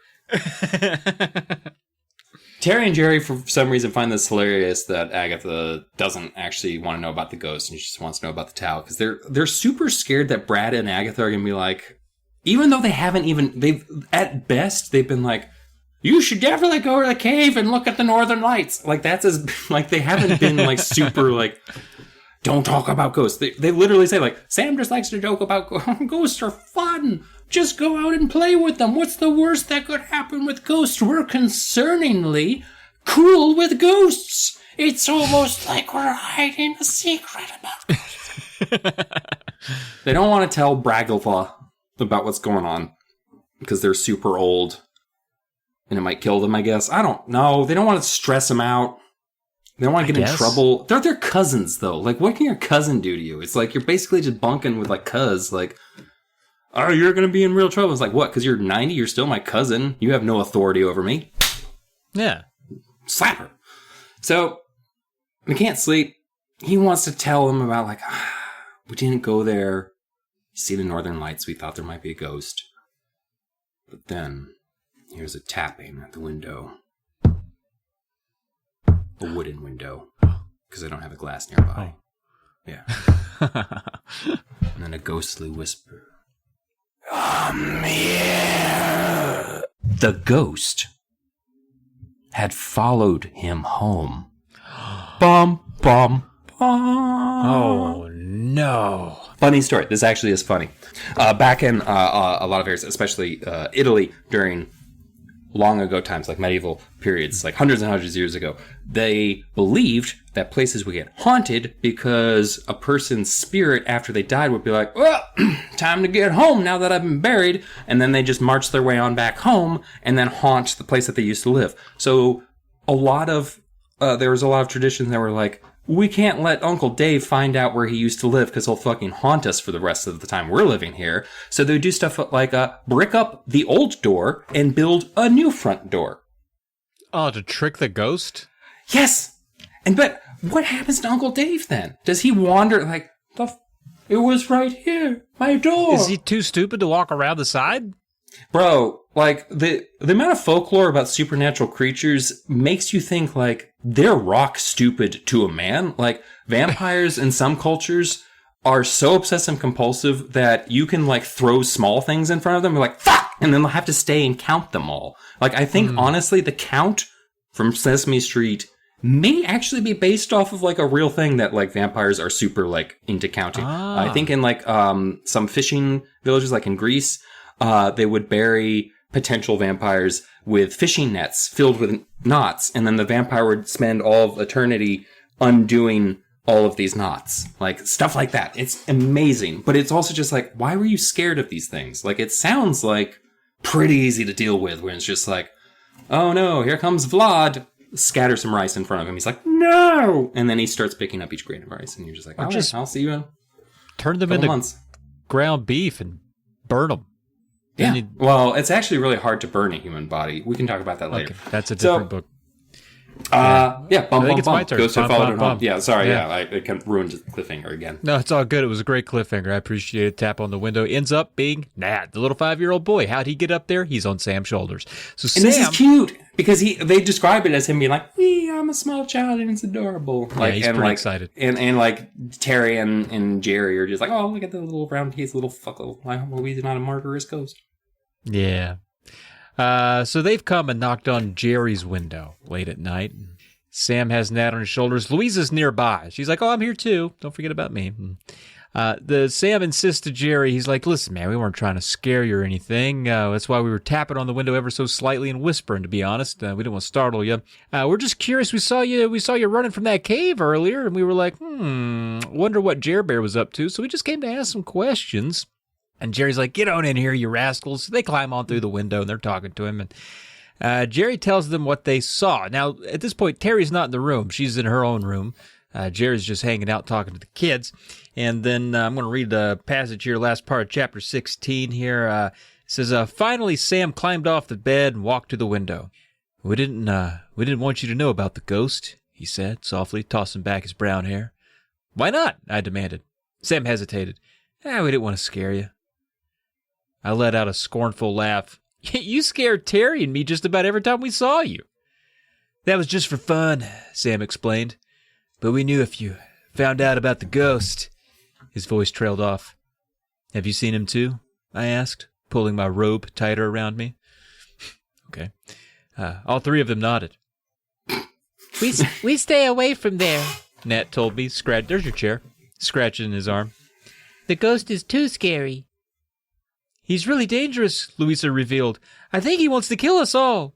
Her eyes locked on mine. Even you and Terry. I shuddered. Why? Terry and I didn't do anything to him. It doesn't matter. Nobody's safe, Sam said softly, glancing nervously out the window. You saw the skeleton in the woods, right?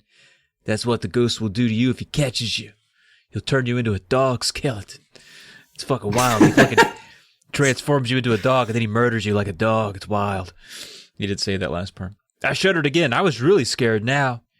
There's a way to get rid of the ghost, Louisa said, breaking into my troubled thoughts. She was nervously clasping and unclasping her hands in her lap. But we need your help, she continued. We can't do it without you and Terry.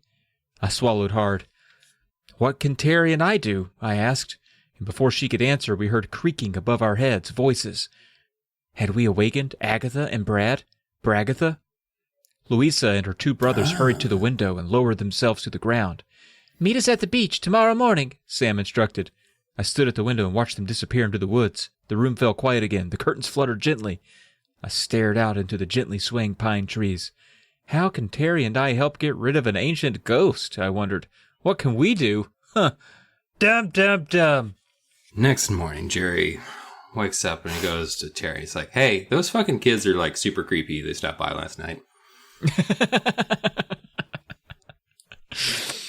I like it over a cup of coffee. Just Terry smoking a cigarette. And just she's in her terry cloth robe. There's a lot of like children tightening robes around each other because I noticed that in like I think in this chapter when he's talking to Terry, she's just like she pulls her robe around herself. I'm like, where are these fucking children getting robes? And like, I'm honestly shocked that she doesn't have like a cigarette in one hand, like fucking Virginia Slim, like a coffee cup in the other, and she's just like, so. Fucking visited you last night, huh? That's fucking weird. It's exactly how it felt when I read it. So, now it's not raining. They're gonna like, let's go look for the Sadlers. Because we need some fucking answers to our questions that we have regarding ghosts, Sadlers, and just dog skeletons, I guess. Fun fact, I believe Brad and Agatha killed that dog. Oh. Because Sam, Nate, Louisa. There's certain names that I fucking hate because they're too similar to another name that ends in an A. Diana, Louisa, anything like that kills me because I'm just like, oh, who is this person? Are you? So I'll just say their name. I'll be like, oh, hello, Teresa. What's the other option? Achoo! Just Therese. Therese? Yeah, Oh, Therese. okay. I picked like the weirdest thing from the actual gag at the end. I'm sorry. But no one's around, so Terry's just like, you know what? We haven't done any graveyard rubbing. As Jerry's going through this graveyard, he decides to tag along even though he thinks they're scary because I feel like they're weirdly connected. Like, I mean, there's no one else really to hang out with, but like, Jesus Christ, you guys could give each other a break. Like, even the kids in the Scarecrow book, like, had time apart from each other, but Jerry and Terry are just like, we think with one mind. Yeah. But Jerry's going through the graveyard, and this makes me think the Sadlers were shitty colonists. Because, like, did all of the fuckers die? Because he's going through the whole graveyard, and he's like, dead Sadler, another dead Sadler, Sadler, dead Sadler. Oh. Dead Sadler. Then Terry's just like, hey, Jerry, I have something that might be, or may not be, concerning, especially if you've read Welcome to Dead House. Yes. Jerry comes running over and he's like, I love that Goosebumps book. What could be possibly scary in a graveyard in a strange town? Ah, shit. There's 3 small gravestones all in a line. Boop, boop, boop. One of them is the grave of Sam Sadler, son of Thomas and Priscilla. The second is Louisa Sadler, daughter of Thomas and Priscilla. And then lastly, and most horrifyingly, the last gravestone says Nat Sadler, Oh, God. who died in his 5th year of life. Mm. Boo What a- hoo hoo. What a terrible settler he was, you know? Yeah, Jesus Christ, little fucker. Couldn't grow corn or anything, just fell over and died. Like, god damn. Why have them if they don't work? So, all three dead in the 1600s. Wow. Is it a coincidence that they have same names? Who knows? So they're like, No, it's a coincidence. probably is. I mean, the last time this happened, it was definitely in the same graves of the dead children, but it's coincidence this time. They're like, we should ask Bragatha about it. You know, they have a lot of answers. They're always open to discussing things with us and not ignoring us in favor of chopping up vegetables and fruits. And making up the Aurora Borealis taking place inside of a cave. So they ask, and you know those kids we met on the beach? Well, we found tombstones for Sam, Louisa, and Nat Sadler. They died in 1640-something. But those are the same names as the kids we met. Agatha and Brad rocked in unison, back and forth, back and forth. Agatha smiled up at me. Well, what's your question, Jerry? You know, victims of childhood abuse often have that same kind of pattern of like rocking behavior even into adulthood. Oh, good to know. I don't know about 90-year-old ghosts, but... Oh, excuse me. Living cousins. Yeah, these cousins. Did we mention the fact that Dad said at the beginning, it's like, they were old even when I visited them? Like, I love that. okay. Mm. Yeah. I think They that was in probably my were. chapter, and I dropped that ball. Yeah. No, it's all good. How often has this family been visiting these dead cousins also? Not often, it doesn't seem. They don't seem familiar at all. Well, but like the dad visited. I'm saying, like, did his dad go visit? And it's like, yeah, they were super old when I was a kid. It's like, does no one check the pictures with them? Like, what if it goes all the way back? It's like, oh yeah, they're cousins. Yeah, they were about 95, 6 when I was a kid, but I think they're still around. Oh, that's a good point. I guess Brad and Agatha could have been the living cousins for many a generation. Yeah, and they just tell the same story every time. Where it's well, never mind. You're about to get there. About the names. So what's your question, Jerry? How come there are so many Sadlers in the graveyard? I asked. And how come those stones have our friends' names on them?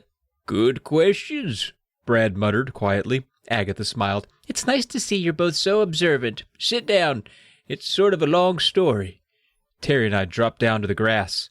I guess we were outside. I forgot that. Tell us, I urged impatiently. It's like, calm down, Jerry. Let them get to it. They're fucking old. Agatha took a deep breath and began. Well, in the winter of 1641, a large group of settlers, practically the whole family, sailed from England and settled here. They were pilgrims who came to start a new life. She glanced at Brad, who continued to rock, staring out at the shimmering trees. It was one of the worst winters in all history, Agatha continued, and sadly, tragically, the Sadlers were unprepared for the cold. While we showed up here from England with just our shorty shorts, our flip-flops, and but a small cap for everybody, we shared a hat. They died one... Some of that wasn't true. They died one by one. And really? Was the flip-flops real? None of it. And they died one by one and were buried in the little cemetery. And by 1642, there were almost none left. Brad tisked and shook his head. Agatha, rocking in a steady rhythm, continued, Your friends, Sam, Nat, and Louisa, are your distant cousins, like Brad and me. They were named for their ancestors, the children buried in the cemetery. We were named for our ancestors, too. You'll find gravestones for an Agatha and Bradford Sadler in the cemetery as well. We will? Terry cried. Agatha nodded solemnly. That's right. But your cousin and I aren't quite ready for the boneyard yet, are we, Brad? Brad shook his head. No, ma'am, he replied. Terry and I laughed. Relieved laughter. I was so glad that Brad and Agatha weren't fucking dead. That's not what he said. I was so glad there was a good explanation for what we had seen. I suddenly felt tempted to tell Brad and Agatha about the ghost in the cave. But Terry started talking about wildflowers, and I settled onto the grass and kept my thoughts to myself. So, the next day, the kids run into those three Sadlers and tell them about the graves. Like, hey, guys, we saw your fucking graves, dude. Ain't that crazy? And the kids say, yeah, that's our ancestors and stuff like that. And they're like, yeah, they immediately say that. It's almost like, I don't know if you know this, but cops generally think it's suspicious when people unprompted give the same exact story. Yeah. Without supposed collusion between them. I'm just pointing that out. I don't know nothing about true crime, though. That is true. You keep going. I'm just going to talk about it from Bayou for no reason. But it was suspicious. Now, they ask about their plan for getting rid of the ghost, because Louisa had said before, like, well, we got a plan, but we're going to need you and Terry. And Sam started toward the cave, but promises Terry and Jerry that, you don't got to go in, but we got to go over here. And so the whole plan, is that these kids got to shove some rocks that are perched above the cave down over the cave entrance and have them block the mouth of the cave, because somehow that keeps ghosts in, because the cave is considered a sanctuary. And Jerry thinks that's dumb. He's like, ghosts go through stuff. So what's a rock Good point. gonna do? And Louisa says, nah, they can't. See, the cave is a sanctuary. There's some magical yada yada I'm not going to get into, but anything evil trapped inside can't escape through the ancient rocks. It's trapped inside forever. And Jerry just accepts that because he's not very smart. And Terry asks why the kids never did it yourselves. Like, well, you've been here, you've had your chance. Why don't you go push rocks down? And Nat said, we're too scared. Oh. Yeah. And Sam said the ghosts could identify and track them down if they didn't succeed. Like, hey, man, we live here. If we go shoving rocks, what if we botch it? And now we live here, the ghosts could just track us down and murder us. And that seems kind of reasonable, I guess. And they don't want to get revenged, sacked by the ghost. So the kids have been waiting for an outsider to help them. That just so happens to be Jerry and Terry. But what if Terry and Jerry mess up? And Sam says, nah, that won't happen, you see, because we're going to distract the ghost while you guys help out. We're going to be down at the bottom. We're going to be like, hey, ghost, look, it's us, Sadler kids. And then, bam, rocks come down. He's trapped in there forever. We all win. And Jerry, rightfully a bit apprehensive, he's like, well, but what if we don't succeed and then we get ghost murdered, right? And he's like, I'm out. I'm not going to do it. And he's getting ready to say no, but Terry butts in right before he can and says, of course we'll help. Dumb. So Jerry's a big chicken shit because he's about to unknowingly commit murder tonight. Trap a ghost, sorry. Holy shit. Wouldn't that have been fucking amazing if they just straight up murder a man at the end of this book? He's got the tummy rumbles. He can't really focus on anything. He's just like, oh my god, we're going to kill a man. Gets to the beach, and then he sees there's light flickering in the cave. He's like, god damn, the northern lights are up there. And it's like, oh shit, sorry, that was the fucking bullshit lie. It's the ghost. The ghost is home. Okay, so here's my fucking question. Ignoring the ghost through walls or whatever, there's lots of different ghost rules. Like there's the Beetlejuice rules where you're stuck to a location. If you leave there, you're fucked. Sandworms. There's a whole bunch of things that could be there. Why would the ghost go into the one place that he could be trapped in forever? Like, right? Stay out of the fucking cave. Don't go ever into the cave. You're a ghost. Go anywhere besides inside a cave.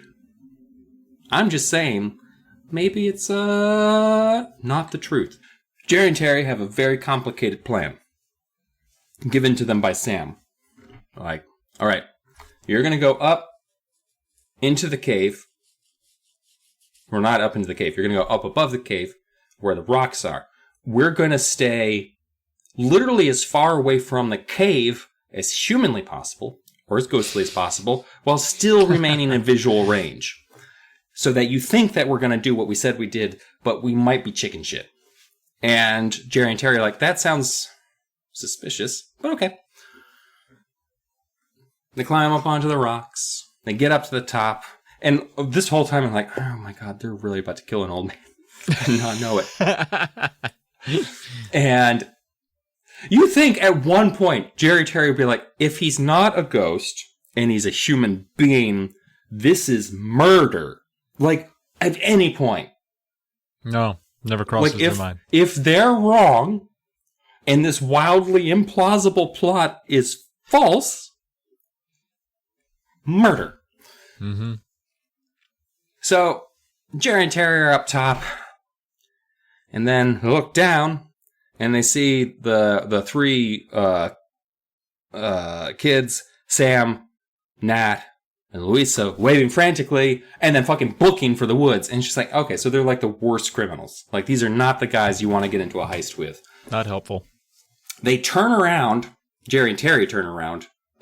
Sam, Nat, and Louisa do not turn around. They are, in fact, a county over at this point. Jerry and Terry turn around, and they see the ghost come up from behind him with his hollow, vacant eyes and his long, stringy hair, and he's like, "Rah!" And they're like, ah!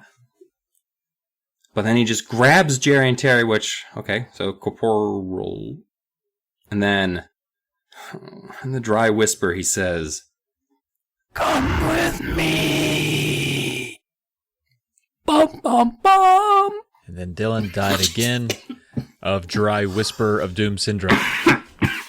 Man. I don't have to do it that long. I could stop before I hit the painful part. But He's committed to the bit, folks. I just want everybody it's to a be good proud bit. of you. Well, he drags him into the cave. He's very strong. Surprisingly strong for a ghost. And the kids struggle to get free, but they can't. This ghost has got good grip. And he drags them on in there, puts them down in that candlelight chamber from earlier, and then motions them over to a table. I don't know why he just didn't set them down at the table, but he like throws them down, and then he's like, all right, now go over to that table, and they go over to this table. And the ghost tells them, he goes, you guys are in serious trouble, you know? And the kids are like, no, we're sorry. We didn't mean to disturb you. I'm so sorry. Oh, my gosh, you're going to hurt us. Don't be mad at us. I'm so sorry I disturbed you. You're a ghost. And he's like, me? I'm not a ghost. Your three friends are ghosts. Dumb little bit of he said, she said. You know what I'm saying? Yeah, I feel like this is not a situation that's going to be solved with words, but rather a series of adorable trials where they're just like, all right, now we all know that ghosts can walk on water. So, I want all four of you to try and get across this lake. And then all four of them are like, the three kids are like, oh, we're drowning. And they're like floating on top of the water and like, oh. The old man who might be a ghost, let's say this, I guess. They're not children, they're 350.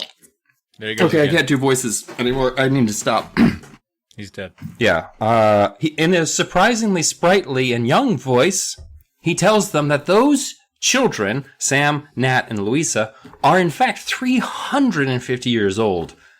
This old dude, who's like, I'm not a ghost, I'm just incredibly old, and from England, I understand why you're confused, because clearly that would say ghost to any small child in America. I'm extremely pale. I have an accent. Yeah, if he just comes out of there and he's just like, don't walk into the grave. It's like, that's probably a goat. Or maybe he's old and British and has Alzheimer's. I don't know. He says his name's Harrison Sadler. Another fucking Sadler. Who, he came to England after college, so a while ago, to study his ancestors, and he's also super interested in the occult. And apparently Sadlers are like, kind of like, I feel like there's certain people that are fertile for ghosts, so that when they die, they're more likely to produce a ghost versus someone who would be like, nothing comes out after. It's like just a dry puff of dust or something. I don't know what the fuck happens with ghosts. But I feel like there's certain people that are like, would be more prone to being just the absolute worst after they died. Because ghosts have to be the most selfish motherfucker on the planet, right? Like, Yeah. you had a chance at life, shit didn't work out, so you're gonna spend the rest of eternity wrecking life for everybody else? Seems like a dick move to me. I don't know.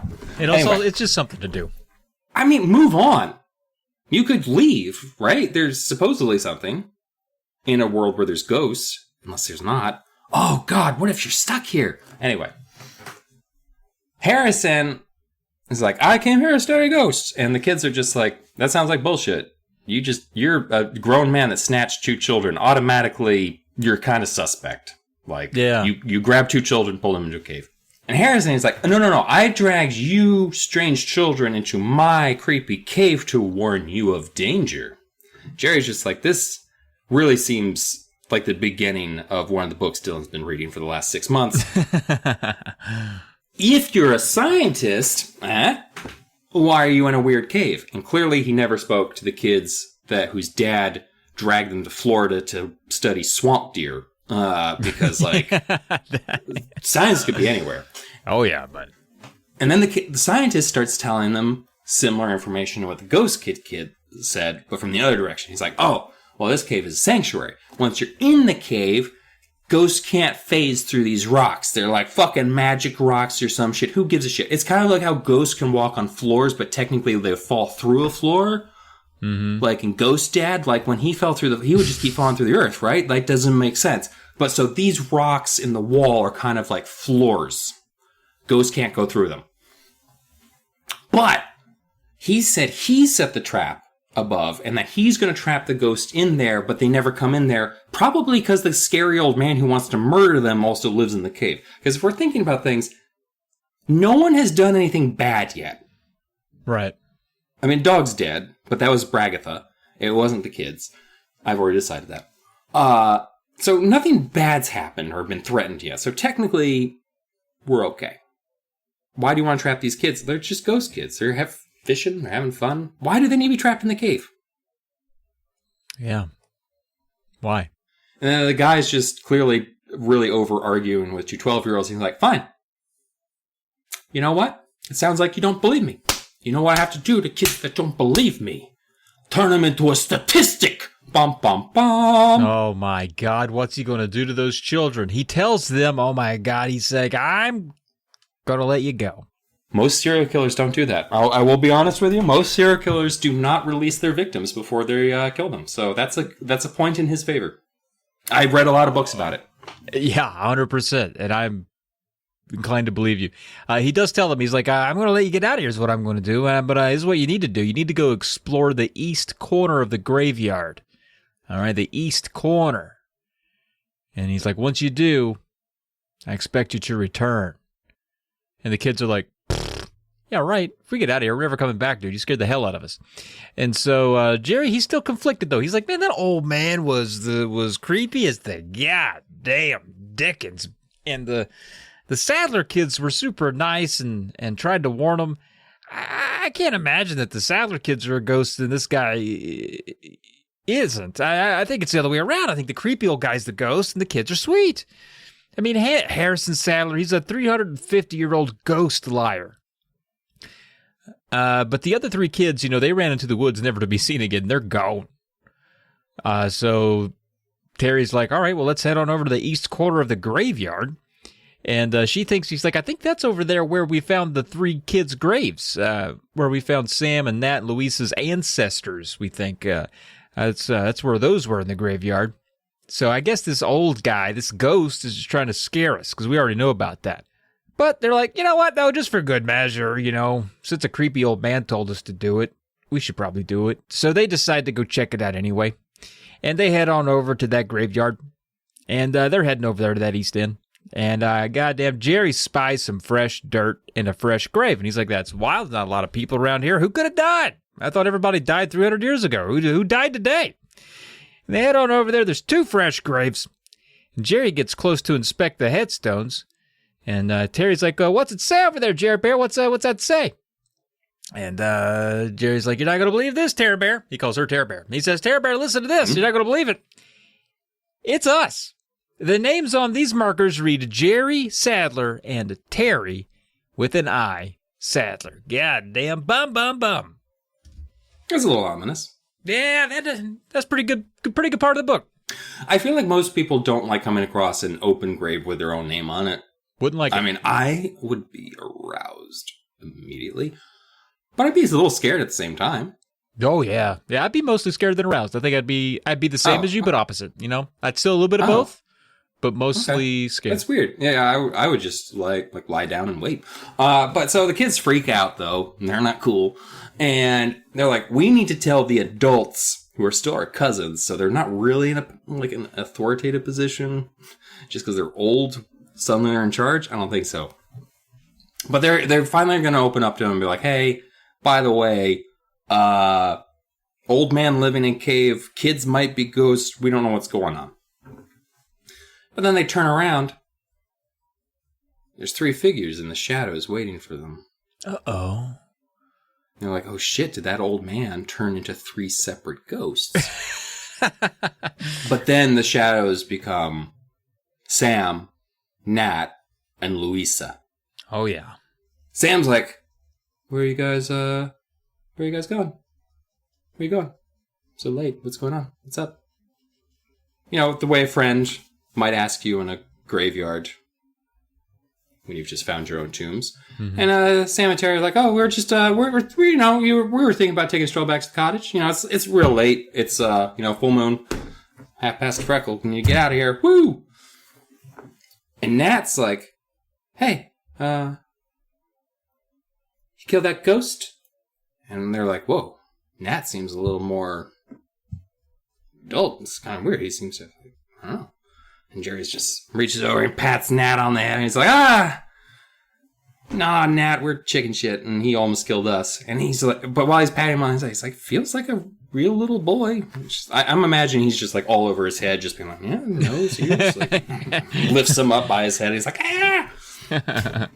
Like looks at his gums, got his lips apart. Yeah, just like, He's like, no, we couldn't kill a ghost. We booked it.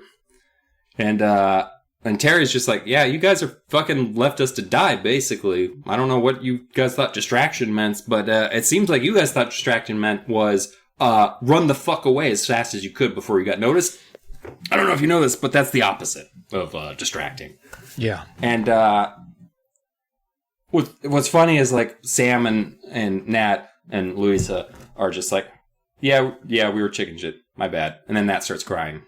Aww. And then Terry's just like, it's okay. We just killed a dog instead of a ghost. But Sam and Louisa are just like, all right, we understand they got scared this time, but could you try again to kill that old man? And Jerry's like, I feel like this is getting a little too intense. Let's not. I nearly died last time. I don't want to be a ghost. Could you imagine what would be worse than being a ghost child? Sam cries. But then Louisa's like, you know what? He would never expect if you motherfuckers came back the same night. And it's at this point, because throughout the book, Louisa's been kind of shown as being like the nice one. But right. It's clear that she just has this position where she's just like, oh, but, you know, the ghost would never expect you guys to come back tonight. And they're just like, oh, it's nice of Louisa. Like if Sam asked us to do it, we'd be like, he's being a dick. He doesn't care about us. But then Louisa would never. Yeah. She's just a nice... She seems kind of logical. She's just a nice girl. She would never do anything terrible. And Jerry's like, well, I'm super worried they'll turn into a dog skeleton, but I don't know about doing... And then Terry's like, we'll do it. God damn it, Terry. Oh, but this is why I love Terry, because Terry's just like... Terry actually has a plan at this point, which you find out later, which is just like, I'm not fucking playing around anymore. I'm going to murder some ghosts tonight. Bum, bum, bum. So they head toward the cave, and it starts to rain. Rainy day in Nantucket. And Jerry, he wants to go back and tell Braggett the whole thing. And Terry's like, nah, I'm set on solving the mystery. All right? My beam is focused straight ahead. We're not telling anybody shit. We're taking care of this right now. Those 2 fresh graves really freaked her out. She's got to solve the problem here.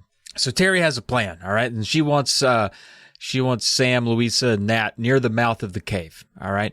Now, the 3 kids are afraid to get too close, but she finally convinces them. She's like, listen, you can't be down over the side of the hill like you were last time and then run away. That was no good, all right? You got to stay right here. You got to be within view. You got to be at the entrance of the cave. But they're terrified. They're like, I don't want to do it. And, you know, they've been afraid of this ghost their entire lives. This is something really embedded within them. So they, you know, but you stay right here, okay? Now, it's raining harder now. It's lightning. It's a real spooky kind of night. You know, thunder, lightning, rain. And so they step inside. Terry and Jerry step inside just the mouth of the cave to escape the rain. And they look over, and the other 3 kids are just standing out there getting poured on because they refuse to go inside the cave. But Terry insists. She's like, get your asses in here. You're getting wet. Get in here so that we can, you know, huddle in close and stay warm a bit for a second while I tell you what the plan is. And they reluctantly trudge in there and dripping wet. get in close, and they're a little resistant, but they step inside. Nat's crying at this point. You can't really tell because it's raining so hard, but he's got the sniffles. Well, he except does the sobs of terror. the sobs of terror Forced out of his aching chest as he realizes he's nearing his own mortality. For the second time. Perhaps. I don't know. We don't know Let's yet. talk about, after this book, what the fuck happened to these poor children in this book. But weren't prepared for the snow, apparently. But a yellow light flared in front of them. They're sitting there, and a yellow light, and then the ghost flickered into view, carrying a flaming torch with a strange smile on his pale ghost face. His ghost face killer, the rapper, comes. No, it was his pale guy with a ghost face, and he goes, well, here we all are. Dum, dum, dum. That definitely sounds like the culmination of a sinister plan, doesn't it? Mm-hmm. Sam and Louisa freeze. Nat screams, which has to be fucking irritating as hell. Like, I know we like Nat for the most part, but a 5-year-old screaming at the top of his lungs inside of an enclosed space, like... No good. Right? No, probably shouldn't do that. Sorry. But, like, Harrison is standing at the entrance, blocking their escape. Keep in mind, he's yet another 90-year-old. All the adults in this town are 90 or up. Just fucking push him over. Yeah. I feel like 5 children could easily knock over one 90-year-old man, even if one of those 5 children is adorably small and precocious. But I'm going to tell you, with the author's own words, but in a terrible accent, what happens next. Right here. Oh, with the terrible accent. Oh, 107. Well, I feel like this accent is actually native to this region, even though they didn't give a state. This is definitely more like fucking Boston and not anywhere else in New England, but we're going to fucking do it. And Harrison Sadler is British, so this is going to be even more upsetting. Harrison Sadler stood in the cave entrance, blocking our escape. His dark, sunken eyes peered from one of us to the next. Behind him, the rain crashed down, glowing eerily from flashes of bright lightning. He turned his attention to Terry and me. Wait, he's British, right? Okay. Why am I doing this to myself? I can't for the life of me remember a British accent. I give up. Oh wait, he has that whisper that destroys my vocal cords. "You brought the ghost to me," he said. "You're the ghost!" Sam cried. Nat wailed, his arms wrapped tightly around Louisa's waist. "You have terrified people long enough," the old man told the 3 trembling kids. "More than 300 years. It is time for you to leave this place. Time for you to rest." "He's crazy," Louisa cried to me. "Don't listen to him." "Don't let him fool you," Sam added with emotion. "Look at him. Look at his eyes. Look where he lives. All alone in this dark cave. He's the 300-year-old ghost, and he's lying to you." "Don't hurt us," Nate wailed, clinging to Lisa. "Please don't hurt us." The rain suddenly slowed. Water splattered off the rocks outside and dripped steadily from the top of the cave. Thunder rumbled, but in the distance. The storm was moving out to sea. I turned and caught the strangest expression on my sister's face. To my surprise, Terry was actually smiling. She caught me staring at her. "The solution," she whispered. And I suddenly realized why she agreed to come back to this frightening cave, to face the frightening old man again. Terry wanted to solve the mystery. She needed to solve it. Who was the ghost? Was it Harrison Sadler? Or was Harrison telling us the truth? Were her 3 friends the ghosts? My sister is really crazy, I thought, shaking my head. She risked her lives because she had to solve the mystery. So Harrison's pretty excited that all the kid ghosts are there. Louisa and Sam are just like, "Terry, come on, we're super real, we're not ghosts, come on!" And it's definitely one of those scenes where it's just like, who's real, who's the duplicate? And Terry decides to shoot everybody, basically. Except that Harrison whistles and can hear footsteps rapidly approaching on the stone cave floor. A low, dark figure come loping out of the darkness. Bum, bum, bum, bum. A monster, a ghost monster. It's gotta be. What else would it be? What else could it be? No, it's just a really long, lean. It's described as a long, lean German Shepherd. All right. Actually, I would be pretty scared about being cornered in a cave by a random German Shepherd I didn't know. No, who's 100%. Growling. Yeah. Yeah. That's a little more scary to me than a ghost 5-year-old, to be honest with you. 100%. And, it's growling, showing its teeth. They're big dogs, and dogs can recognize ghosts, Jerry recalls in this moment. And the dog turns to Sam, Nat, and Louisa, stands on its hind legs, snarls and barks. Rawr, rawr, rawr. They're the ghosts, Harrison said, pointing in triumph, like, see, we have dog proof, and there's nothing stronger than that in these parts. It's dog proof. That is true. In New England, dog proof is allowed in any criminal trial. Murder. Like, you can, I don't know of any other crimes. Actually, it's basically, I know about murder. A lot of books. It's a lot of books. Yeah. Are there other crimes? I think there's embezzlement. But snarling, the big dog leaped at Sam. With a cry of fright, Sam raised both arms to shield himself. And the three kids edged deeper into the cave, and the dog barked fiercely, baring its jagged teeth there. And then, you really are ghosts, I cried out. And Louisa let out a pained sigh. We never had a chance to live, she cried. The first winter, it was so horrible. Tears rolled down her cheeks. I saw that Nat was crying too, but when isn't he? You know what I mean? Anyway, the dog continued to snarl and rage, and the three kids backed farther into the corner there. And we sailed here with our parents to start a new life, Sam explained in a trembling voice, but we all died in the cold. It wasn't fair. It just wasn't fair. And the rain started up again. The wind blew sheets of water into the cave entrance, and the torch flame dipped and nearly blew out. We never had a life at all, Louisa cried. Thunder roared. The cave seemed to shake. The dog growled and snarled. And as I stared at the three kids in the wavering light, they began to change. Their hair dropped off first. It fell in clumps to the cave floor. And then their skin peeled away, curling up and falling off, until three grinning skulls stared at Terry and me through empty eye sockets. Come stay with us, cousins, Louisa's skull whispered. I guess I should have whispered that. Come stay with us, cousins. Her bony fingers reached out toward us. Join us, Sam hissed. His fleshless jaw slid up and down. We dug such nice graves for you, so close to ours. Play with me, Nat Skull pleaded. Oh, God, it's still the saddest thing from Nat, too. It's just like, I just want Fred. Honestly, their cries at the end are kind of fucked up. Yeah, they're pretty crazy. Because it's not like, we wanted to eat your bones. It's like, we didn't get a chance to be children. It's like, oh. Yeah, pretty much. Sorry.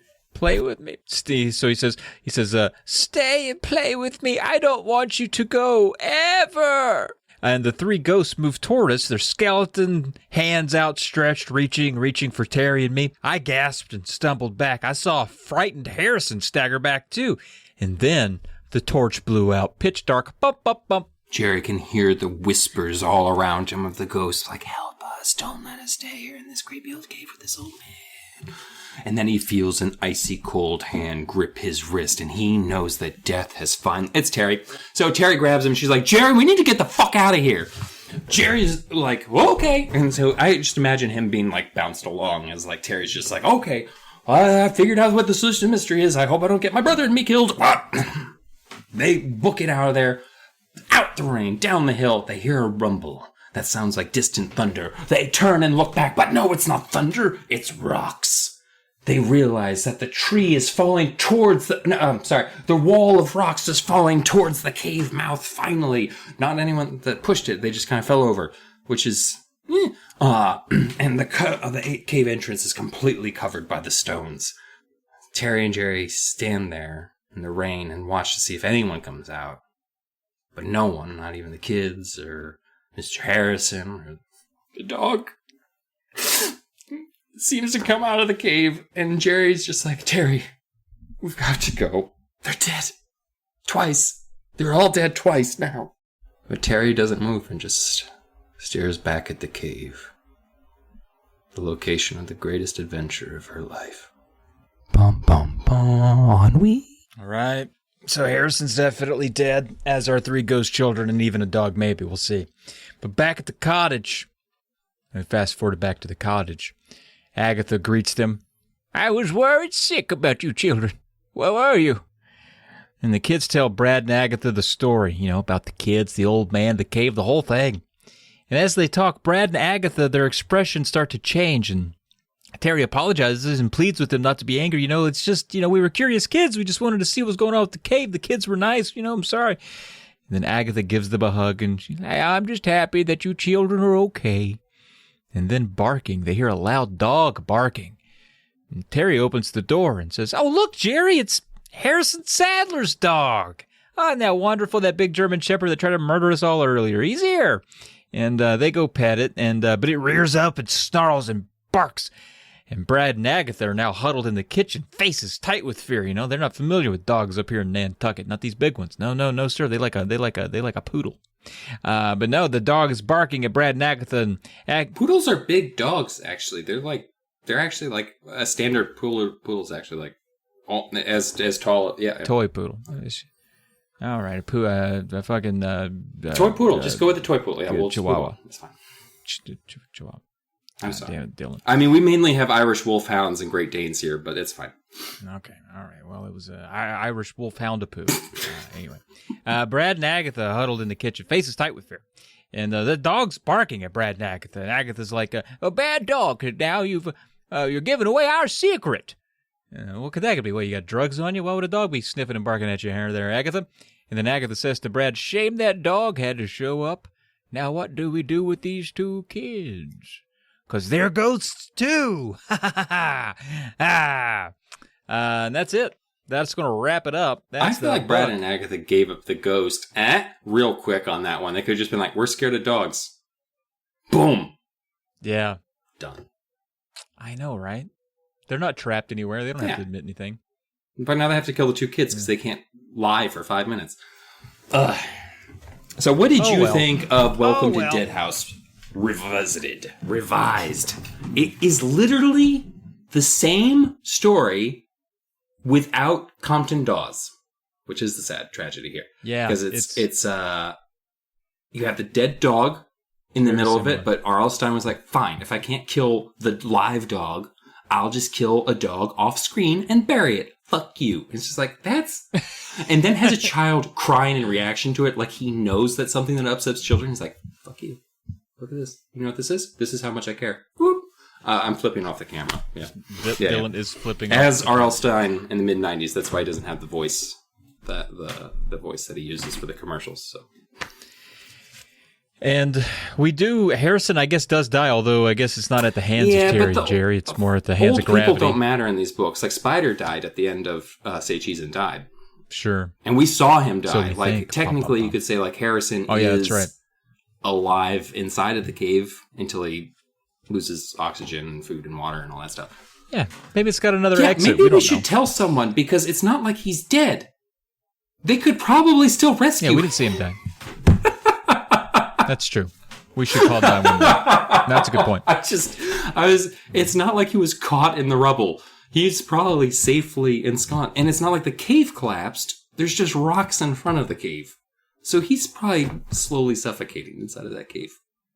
He's like, I hope those children, God help. That's the real horror here, isn't it? If only people communicated better. That's really the lesson in this book. It really is, yeah. I think, I don't know, I was conflicted on this book. I think thematically it seems cool. I was kind of hoping for another ghost book. It'd been a while. I think lately it's been more silly, and this kind of made it a little bit more serious. It was a more serious book throughout. It wasn't very jokey. It was a couple funny things, but for the most part, it was also very focused. And I think that's good in some ways, but I like things it get a when little wild. R.L. Stine... Like there's a science expo for 3 chapters. A science expo for 3 chapters, or at least there's different avenues of scares. This felt like the ending. You could guess it from the beginning. Yeah, and either way, like, is it the ghost? The thing that I do like about it is like the ghost children never did anything wrong. Mm-hmm. They didn't. They were there's children in other Goosebumps books that are worse than the ghost children. Like, they didn't start any fires. They didn't harass a post office. Like, they were pranky and a little standoffish, but they're 350-year-old ghost children. Like, towards the end, they're like, we don't want you ever to leave. But fucking children say that all the time, and it's not like they were actively threatening them at the time. Like, I feel like...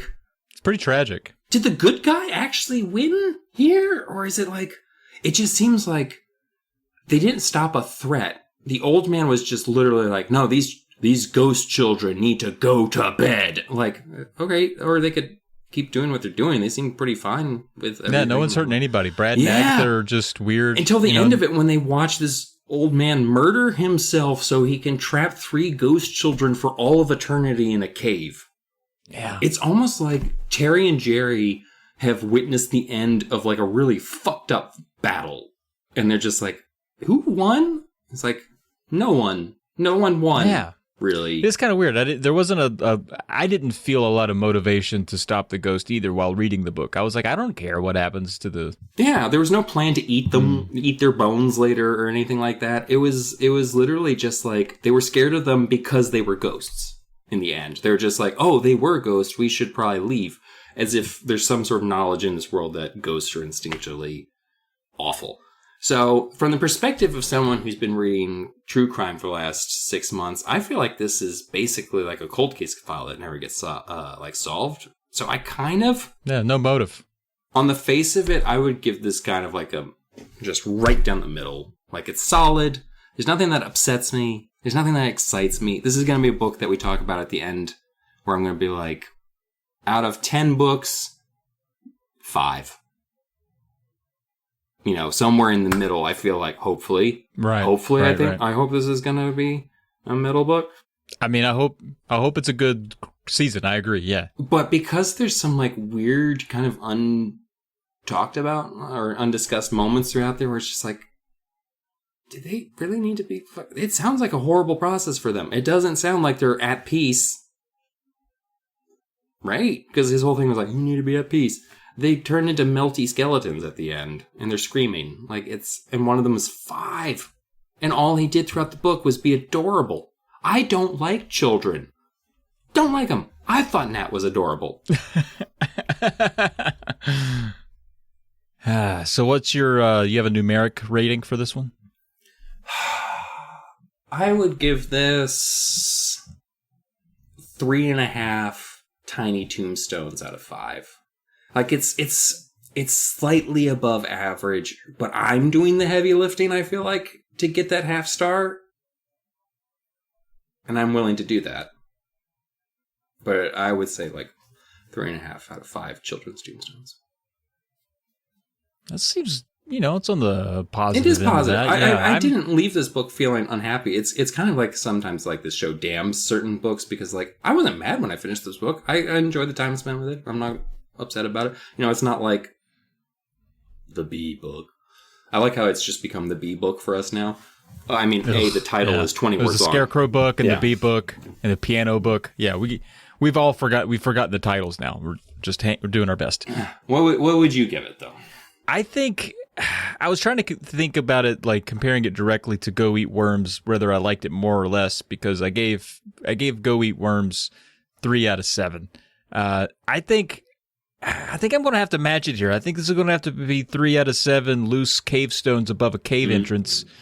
Just because at the end of the season, when we reflect back, it might be one that I bump up in hindsight, but I felt like it was super predictable, but I liked the theme.